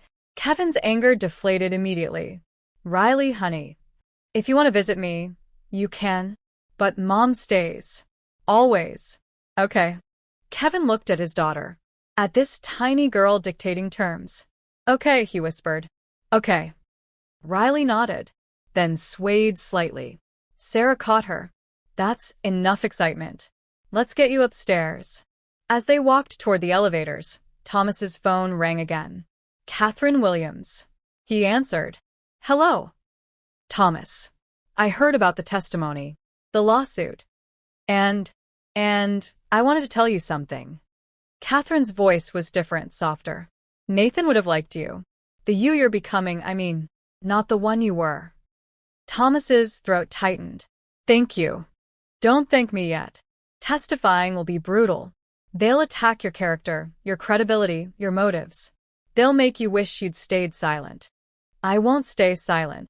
I know. That's why I'm calling. I want to help. I have documentation. Evidence. Things my lawyers found during our investigation. If you're serious about taking them down, you'll need it. Why help me? A long pause. Because 3 years ago, I wanted you destroyed. I wanted you to suffer, like Nathan suffered. But watching you these past few days, watching you lose everything and still choose to do right, I realized something. Vengeance doesn't bring back the dead. But maybe preventing future deaths means something. It does, Thomas said quietly. It has to. Then fight, Thomas. Fight like hell.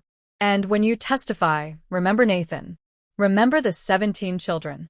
Remember every life your company destroyed. Let that fuel you. I will. Catherine hung up. Thomas found Sarah and Riley in room 412. Riley was already in bed, eyes drooping. Thomas. Riley said sleepily. Will you stay? As long as you want me to. Forever. Thomas looked at Sarah. She was watching him with an expression that made his chest ache. Forever, he said. Riley smiled and closed her eyes. Sarah moved to the window. Thomas joined her. You meant that, Sarah said quietly. About forever. I did. Why? You've known us less than a week. Thomas watched Riley sleep. When Lily died, I thought I'd never feel anything again. I thought the best parts of me died with her. But then Riley offered me her food, and suddenly, his voice cracked. Suddenly, I had a reason to be better. To do better. You, and Riley, you gave me that. So yes, forever. However that looks. Sarah was quiet for a long moment. Thomas, I need to tell you something. Okay. I'm falling for you. The words came out rushed, like she'd been holding them back. I know it's crazy. I know it's too fast. I know you probably don't feel the same way, but I can't. I can't keep pretending I don't see it. The way you look at Riley. The way you fought for us. The way you've sacrificed everything without expecting anything in return. I'm falling for you, and it terrifies me. Thomas turned to face her fully. Sarah. You don't have to say anything. I just needed you to know. Because if we're going to be in each other's lives forever, I can't keep the secret. Sarah. Thomas stepped closer. I'm falling for you too. Her breath caught. What? I'm falling for you. For your strength. Your fierceness. The way you love Riley so completely. The way you called me out in that cafeteria and made me face what I'd become. I'm falling for you, and it's the first real thing I've felt in years. Sarah's eyes filled with tears. This is insane. We barely know each other. I know. We're from completely different worlds. I know. And Riley has to come first. Always. She's my priority. She's my priority too, Thomas said.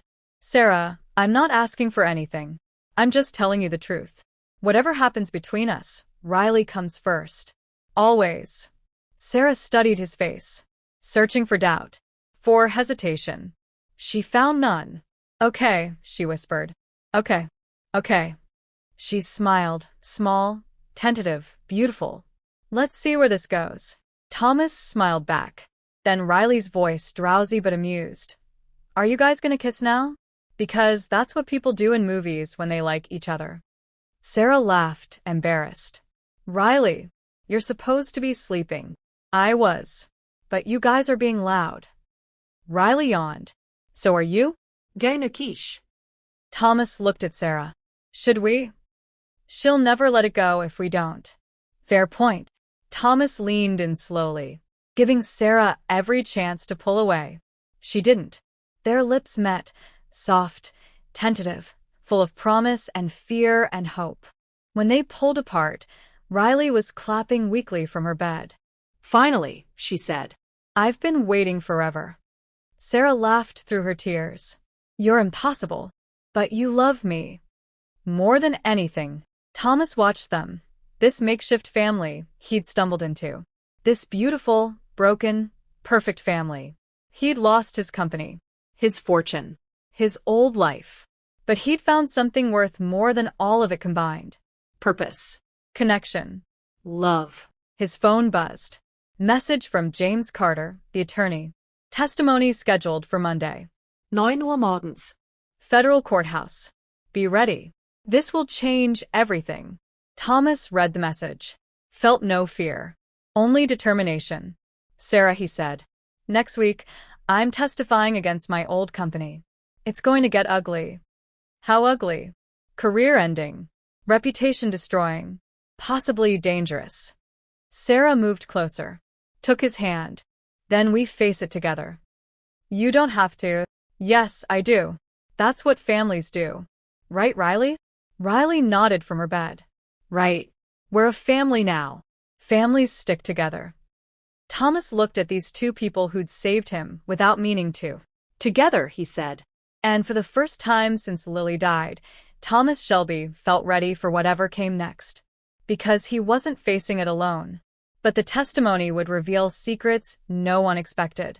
And someone wasn't going to let Thomas speak without a fight. Are you ready for the final showdown? Drop a comment and tell me, what do you think Thomas will reveal? Monday morning arrived with rain, cold, relentless, the kind that soaked through clothing and chilled bones. Thomas stood outside the federal courthouse at 8:30 a.m., wearing the only suit he still owned. Sarah stood beside him, umbrella barely keeping them dry. Riley was back at the hospital with Dr. Hassan, too weak for the stress of a courtroom. You don't have to do this, Sarah said for the third time. Yes, I do. Thomas, they're going to crucify you in there. Let them. James Carter emerged from a black car, flanked by two other attorneys. He approached Thomas with an outstretched hand. Mr. Shelby, thank you for coming. I gave you my word. Yes, but words are cheap, especially in our line of work. Carter glanced at Sarah. Mrs. Anderton, I didn't expect to see you here. I'm his family, Sarah said simply. Where else would I be? Carter smiled, genuine, warm. Then let's go make some history. The courtroom was packed. Media in the back rows. Families in the gallery.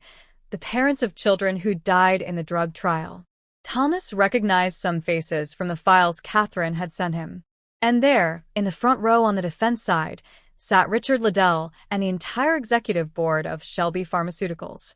Their attorney was Marcus Hale, expensive, notorious, the kind of lawyer who could make saints look like sinners. Richard met Thomas's eyes across the room. His expression was unreadable. All rise, the bailiff announced. Judge Maria Brennan entered, 50s, sharp-eyed, with a reputation for no-nonsense justice. She took her seat. Please be seated. We're here for the reopened case of Williams et al. Versus Shelby Pharmaceuticals. Mr. Carter, you may call your first witness. Your Honor, the plaintiffs call Thomas Shelby. Thomas walked to the witness stand, placed his hand on the Bible, swore to tell the truth. As he sat, he caught Sarah's eye in the gallery. She nodded encouragingly. Carter approached. Mr. Shelby, thank you for being here. Can you state your relationship to Shelby Pharmaceuticals? I founded the company 23 years ago. I served as CEO until I was removed by the board 1 week ago. And why were you removed? Because I tried to change company policies that prioritized profit over human welfare. Murmurs rippled through the courtroom. Objection, Marcus Hale said smoothly. Characterization. Sustained. Mr. Shelby, please stick to facts. Yes, Your Honor. Carter continued. Mr. Shelby, are you familiar with the drug trial that led to this lawsuit? The one involving experimental leukemia treatment designated SP-47. I am. And what was your role in that trial? Thomas took a breath. I approved it. I signed off on the accelerated timeline. And when concerns were raised about safety protocols, I authorized moving forward anyway. The courtroom erupted. Judge Brennan banged her gavel.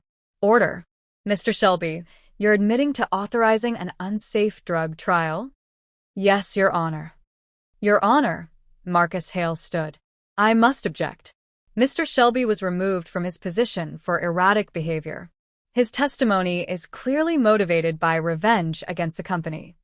My testimony is motivated by guilt, Thomas interrupted, and by the 17 children who've died because of decisions I made. Mr. Shelby, Judge Brennan said sternly, please wait for questions before speaking. I apologize, Your Honor. Carter pulled out a document. Mr. Shelby, I'm showing you what's been marked as Exhibit A. Do you recognize this? Thomas looked at the email chain, his own correspondence with Richard and the research team. Yes. These are emails discussing the SP-47 trial timeline. Can you read the highlighted section? Your email dated March 15th, 3 years ago. Thomas read aloud. I understand the safety protocols require 6 more months of animal trials, but we're burning money every day we delay. Move to human trials immediately. If questioned, Emphasize the potential life-saving benefits. Legal will handle any complications. Silence in the courtroom. Mr. Shelby, Carter said quietly. Did you know those animal trials had shown concerning side effects? Yes. Did you know moving to human trials prematurely could endanger the children enrolled? Thomas's voice cracked. Yes. Then why did you authorize it? Because I was more concerned with beating our competitors to market. Because I told myself the potential benefits outweighed the risks. Because he stopped. Started again. Because I convinced myself that money and success mattered more than individual lives. And now, Thomas looked directly at the families in the gallery, at the parents who'd lost children, at Catherine Williams, sitting in the front row with tears streaming down her face. Now I know I was wrong. Now I know I helped kill children. And I'll spend the rest of my life trying to make amends I can never fully make. Marcus Hale shot to his feet. Your Honor, this is clearly a man having some kind of breakdown. Mr. Hale, Judge Brennan said coldly. Sit down. Mr. Shelby is under oath and answering questions. Continue, Mr. Carter. Carter pulled out more documents.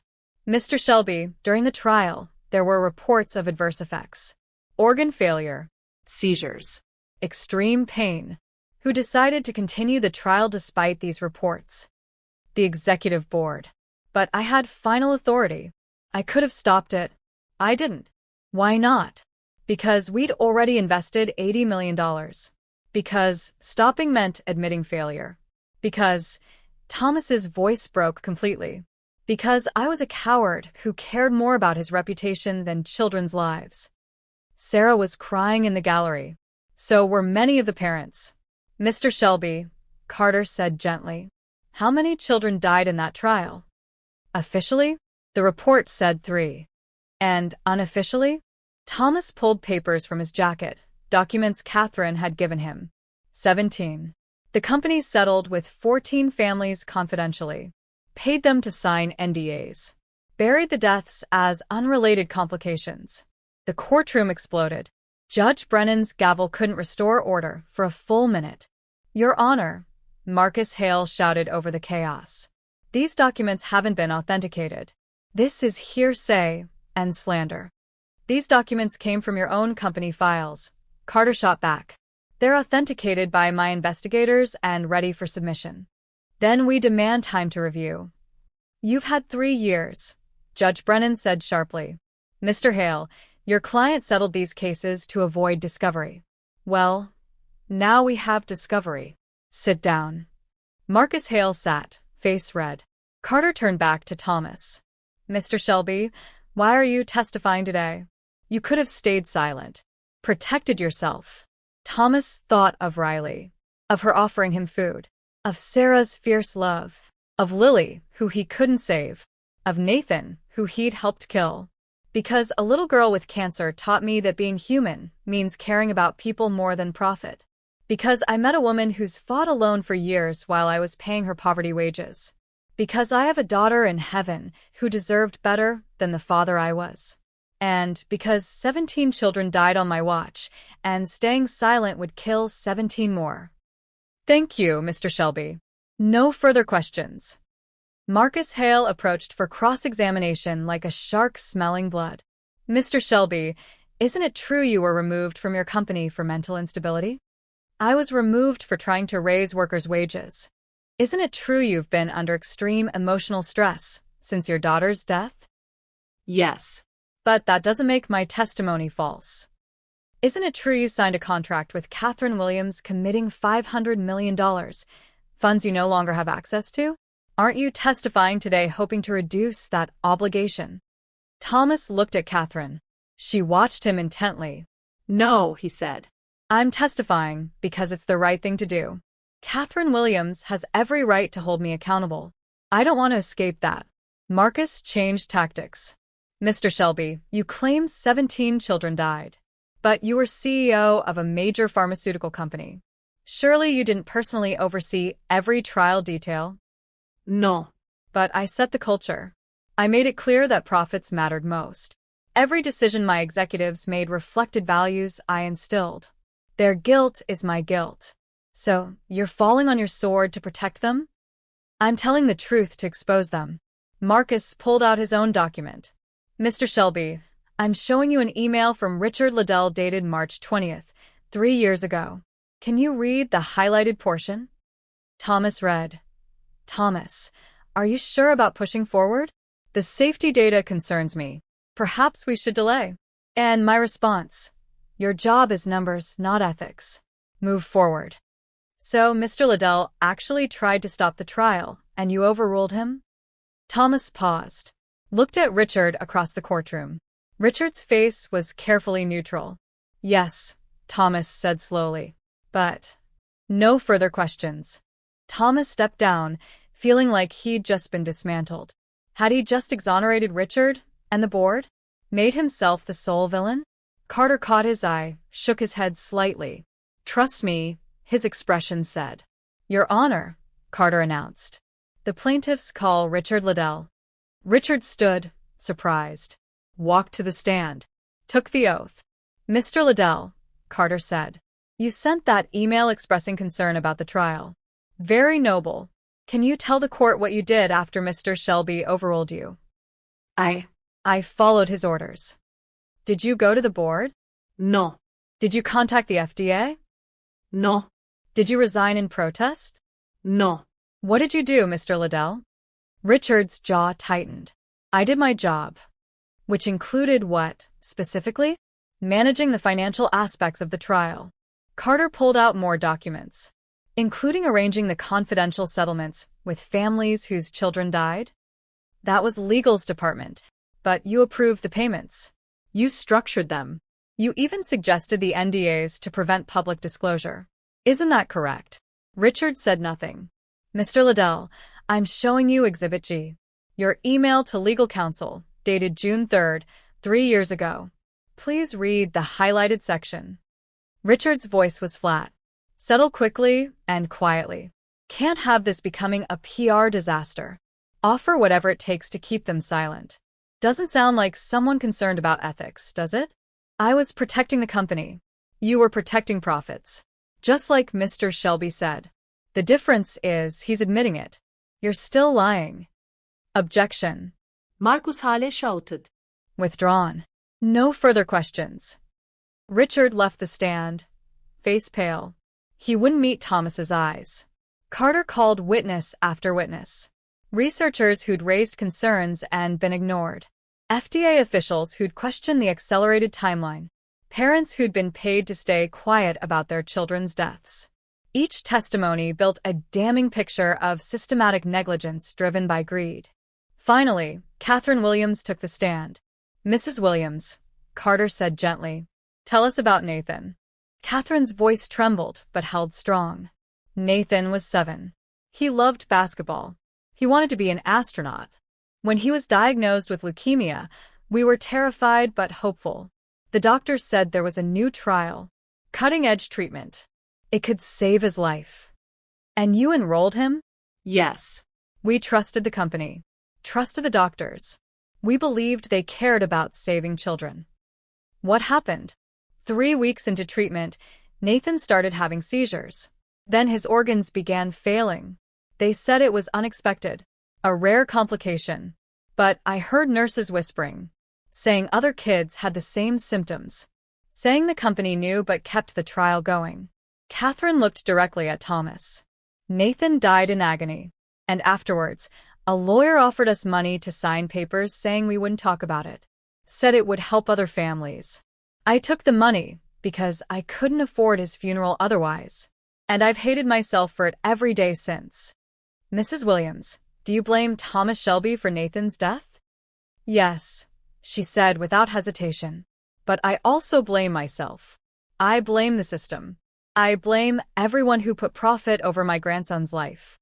And now, after seeing Mr. Shelby's testimony today, Catherine's eyes filled with tears. Now I think maybe blame isn't enough. Maybe we need to actually change things. And maybe, her voice broke, maybe Thomas Shelby is trying to do that. Even if it's too late for Nathan. Carter stepped back. The plaintiffs rest, Your Honor. Judge Brennan looked at Marcus Hale. Defense. Marcus stood. Your Honor, we move for dismissal. Mr. Shelby's testimony is clearly biased. He's a disgruntled former employee seeking revenge. Motion denied. This case goes to the jury. We'll recess until tomorrow for closing arguments. The gavel fell. Outside the courthouse, media swarmed. Thomas pushed through with Sarah at his side. Mr. Shelby, are you saying you killed children? Mr. Shelby, will you face criminal charges? Mr. Shelby, do you regret founding your company? Thomas stopped, turned to the cameras. I regret many things, he said clearly. I regret prioritizing money over lives. I regret creating a culture where success mattered more than safety. I regret every parent who trusted my company and lost their child. But I don't regret testifying today. And I won't stop fighting to make sure this never happens again. How will you do that with no company? Thomas smiled grimly. I'll find a way. I always do. Sarah pulled him away before he could say more. They found Catherine waiting by a car. That was brave, she said to Thomas. It was overdue. Nathan would have. Catherine stopped. Started again. Thank you for telling the truth. I should have told it 3 years ago. Yes. But you're telling it now. That matters. Catherine got in her car and drove away. Thomas's phone rang. Dr. Hassan. His heart stopped. Hello. Thomas, you need to come to the hospital. Now. What's wrong? Is Riley? Just come. Please. The line went dead. Thomas looked at Sarah. Her face had gone white. Riley, she whispered. They ran. But what was happening to Riley? And would Thomas's testimony be enough to change anything? If you're still reading, drop a comment. We're almost to the end, and you need to see how this finishes. Thomas and Sarah burst through the doors of St. Mercy Hospital running at full speed. They didn't wait for elevators. Took the stairs 4 flights, lungs burning by the time they reached pediatric oncology. Dr. Hassan stood outside room 412, her expression unreadable. Where's Riley? Sarah gasped. What happened? Dr. Hassan's face broke into a smile. She's inside. And you need to see this. Sarah rushed past her. Thomas followed, heart still hammering. Riley sat up in bed, surrounded by nurses and medical equipment. But she wasn't pale anymore. Wasn't weak. Color had returned to her cheeks. Her eyes were bright, alert, alive. Mommy. Thomas. She waved enthusiastically. Guess what? My numbers are good. Dr. Hassan says the treatment is working. Sarah made a sound, half sob, half laugh, and rushed to Riley's side, pulling her into a fierce embrace. Baby, Sarah whispered. Oh, baby. Thomas stood frozen in the doorway, unable to process what he was seeing. Dr. Hassan moved beside him. The immunotherapy is working better than we hoped. Her white blood cell count has normalized. The cancer markers are dropping significantly. Thomas, she's responding. She's actually responding, but it's only been a week. Sometimes it happens like this.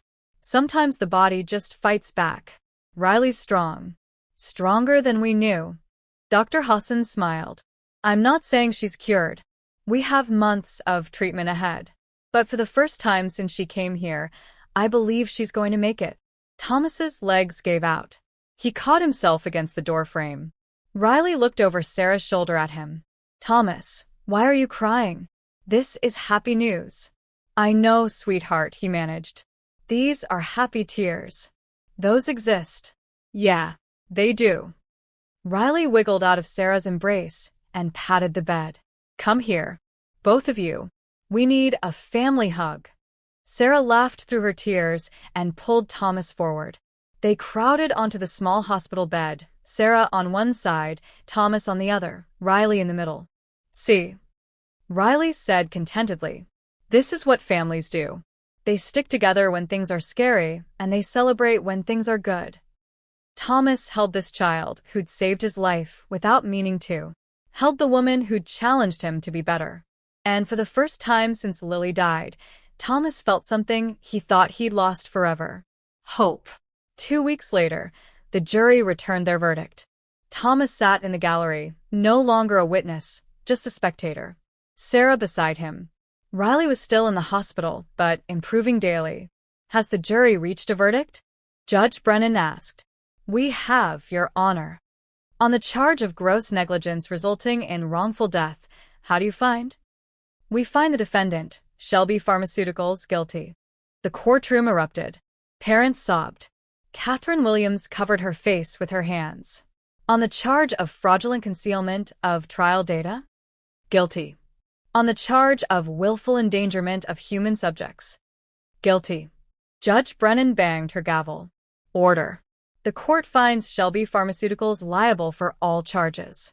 Damages will be determined in a separate hearing. However, given the egregious nature of these violations, I'm recommending the FDA revoke the company's license to conduct human trials pending a full investigation. Markus hala stood. Your Honor, we intend to appeal.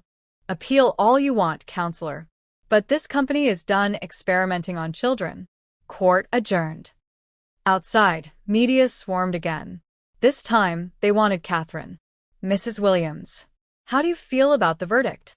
Catherine stood tall. I feel like justice has been served. Not for Nathan. Nothing brings him back. But for every child who might have been next. They're safe now. That matters. What about Thomas Shelby? Do you forgive him? Catherine looked over at Thomas, standing apart from the crowd with Sarah. Forgiveness is complicated, she said carefully. Thomas Shelby helped kill my grandson. But he also did something rare. He told the truth, even when it destroyed him. He chose accountability over self-preservation. That doesn't erase what happened, but it's a start. And I think Nathan would appreciate that someone finally did the right thing. Later, Catherine found Thomas in the courthouse lobby. Walk with me, she said. They walked through downtown, past office buildings and coffee shops and people going about their normal lives. I've been thinking, Catherine said, about the foundation. The $500 million you committed. I'm working on fulfilling that. It'll take time since my assets are mostly frozen, but I don't want your money, Thomas. He stopped walking. What? I mean, I do. But not like this. Not as penance. I want partnership. Catherine turned to face him. You committed to visiting pediatric wards every week. To staying involved. To remembering. I want to do that with you. Turn it into something real. Something that helps families like Sarah's.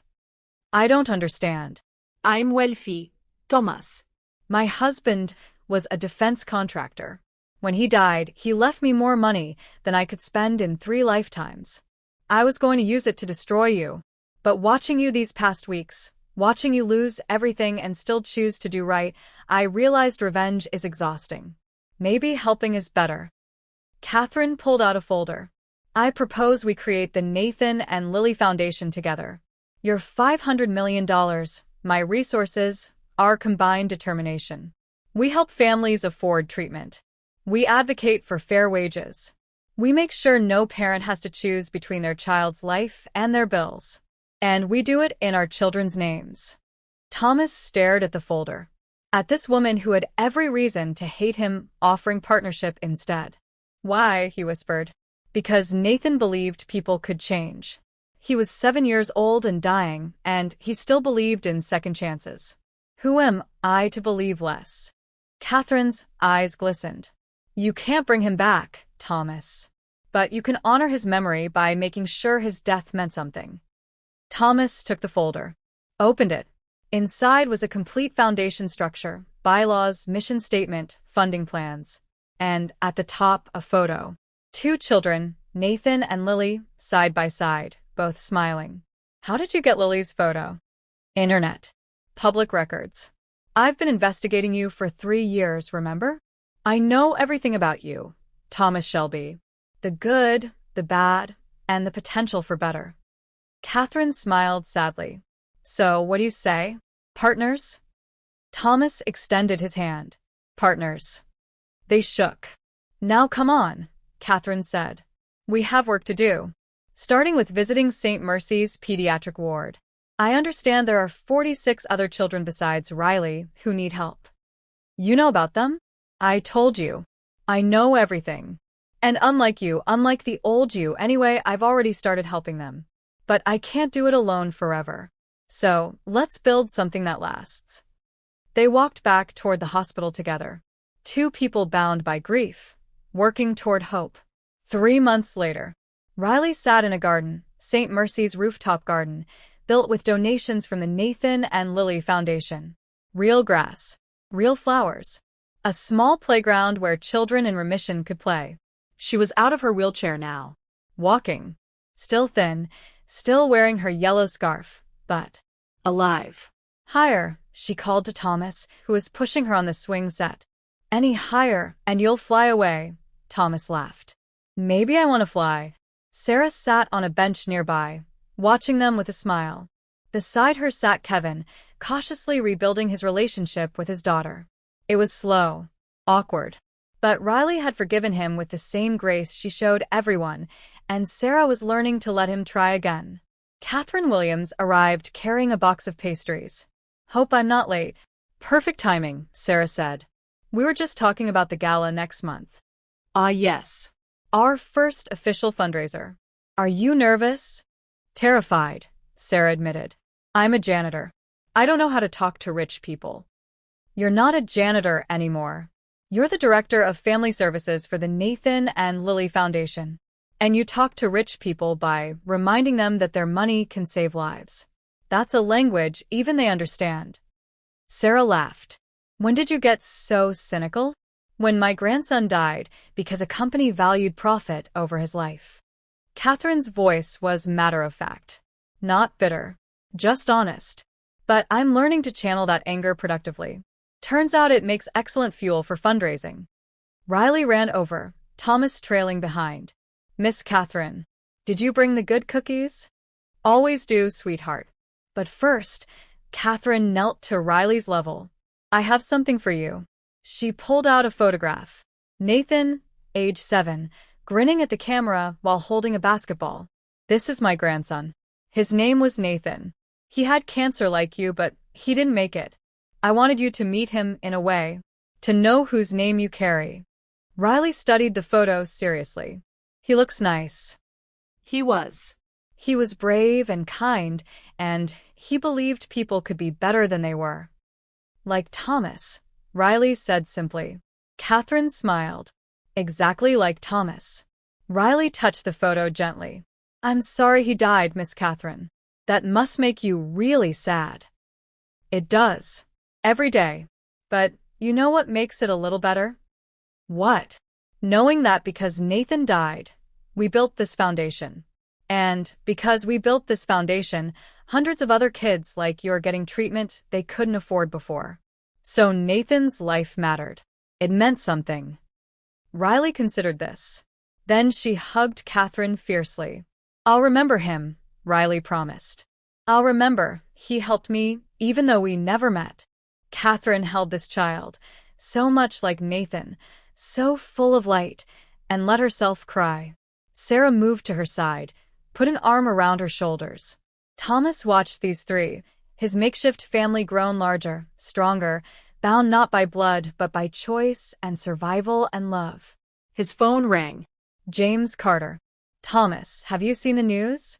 No, why? Richard Liddell and 3 other executives just got indicted. Criminal charges. Fraud, manslaughter, conspiracy. The DA's office used your testimony as the foundation for their case. Thomas closed his eyes, felt satisfaction and sorrow in equal measure. Good, he said quietly. There's more. The judge in the civil case approved a settlement. $2.3 billion to be distributed among the families. Shelby Pharmaceuticals is declaring bankruptcy. The company's done? Completely. Being dissolved. Assets liquidated. It's over, Thomas. You did it. You actually took them down. Thomas looked at Riley, playing with Catherine and Sarah. Looked at the garden built on hope and second chances. No, he said. We built something better. That's what actually matters. He hung up. Sarah approached. Everything okay? Everything's perfect. She raised an eyebrow. You're a terrible liar. Okay, not perfect. The company's bankrupt.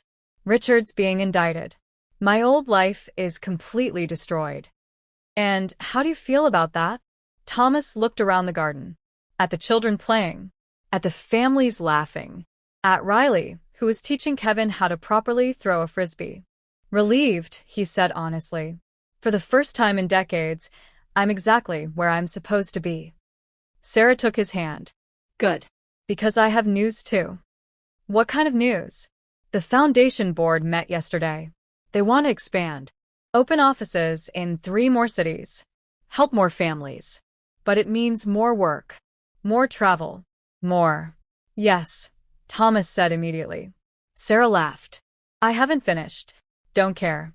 Whatever it is, yes. This is my life now. Helping people. Making amends. Trying to deserve the second chance Riley gave me. About that.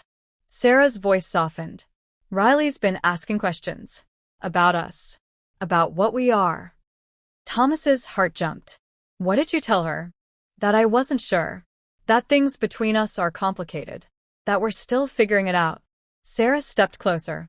But Thomas, I'm tired of figuring it out. I'm tired of pretending I don't know what I want.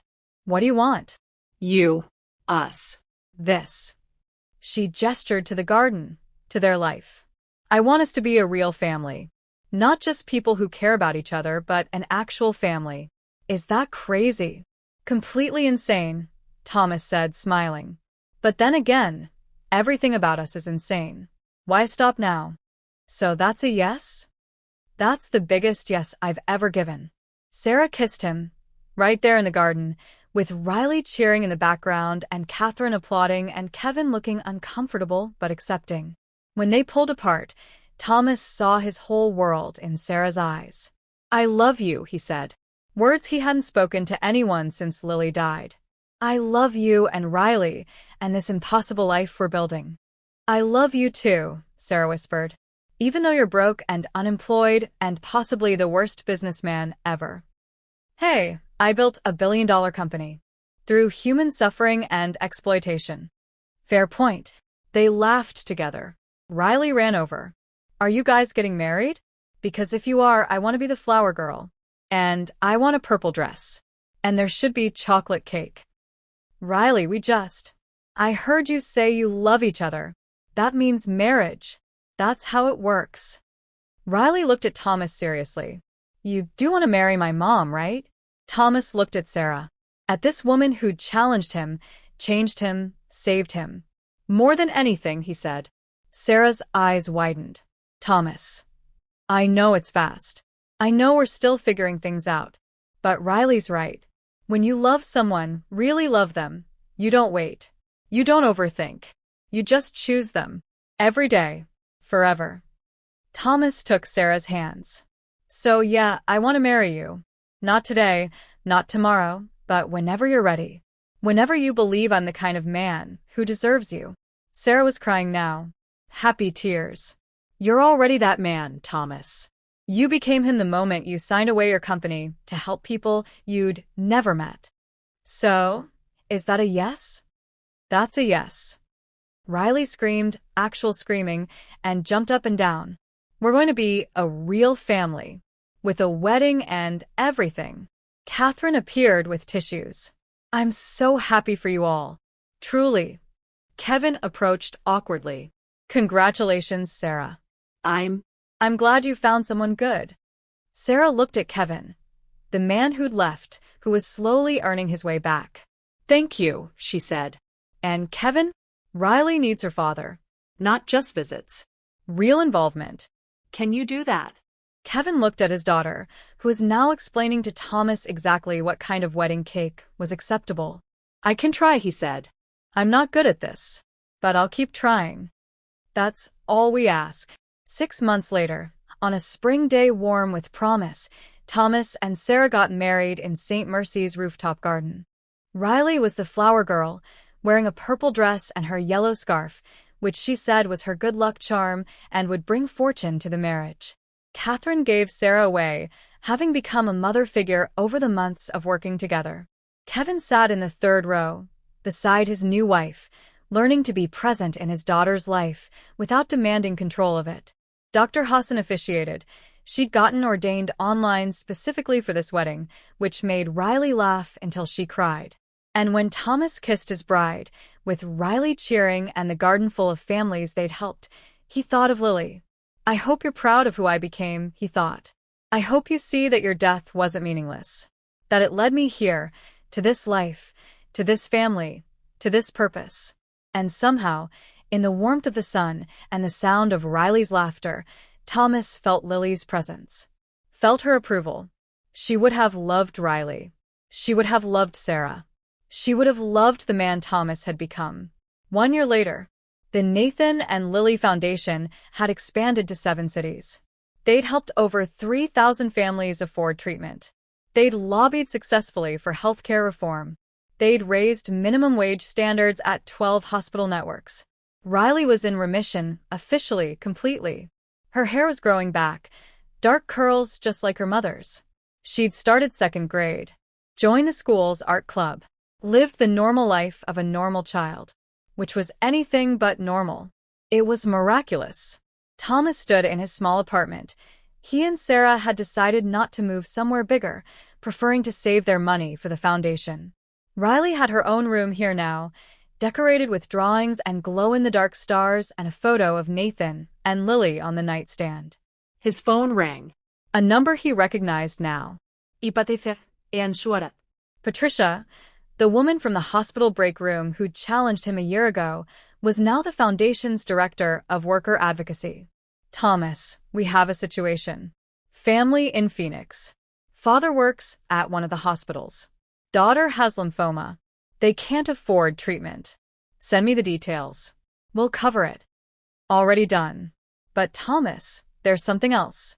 The father, he wants to meet you. To thank you. Says his daughter reminds him of someone. Thomas felt that familiar ache. The one that never fully went away, but had transformed from pain to purpose. Set it up, he said. I'll fly out next week. Because that's what he did now. He showed up. He helped. He remembered.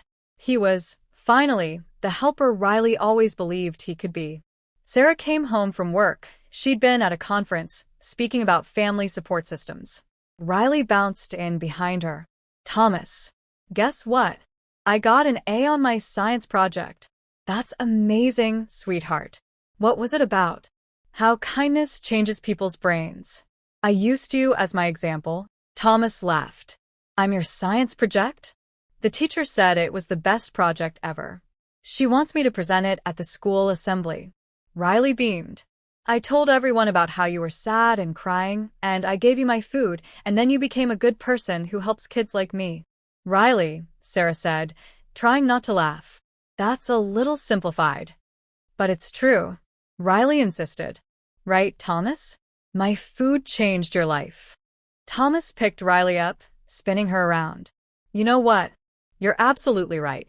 Your food and your kindness and your huge heart changed everything. He set her down, and she ran off to show Sarah her science project. Thomas stood in their small apartment, surrounded by the life he'd built from the ashes of the one he destroyed. He'd lost a billion-dollar company. He'd gained a family. He'd lost his reputation. He'd gained his humanity. He'd lost everything. He'd found himself. And looking at Sarah and Riley arguing good-naturedly about dinner plans, Thomas Shelby, former billionaire, former CEO, current helper, knew one thing with absolute certainty. He'd never been richer. Thank you for staying with this story from beginning to end. If Thomas's journey moved you, inspired you, or made you think differently about kindness and second chances, leave a comment below. Share this with someone who needs to hear it.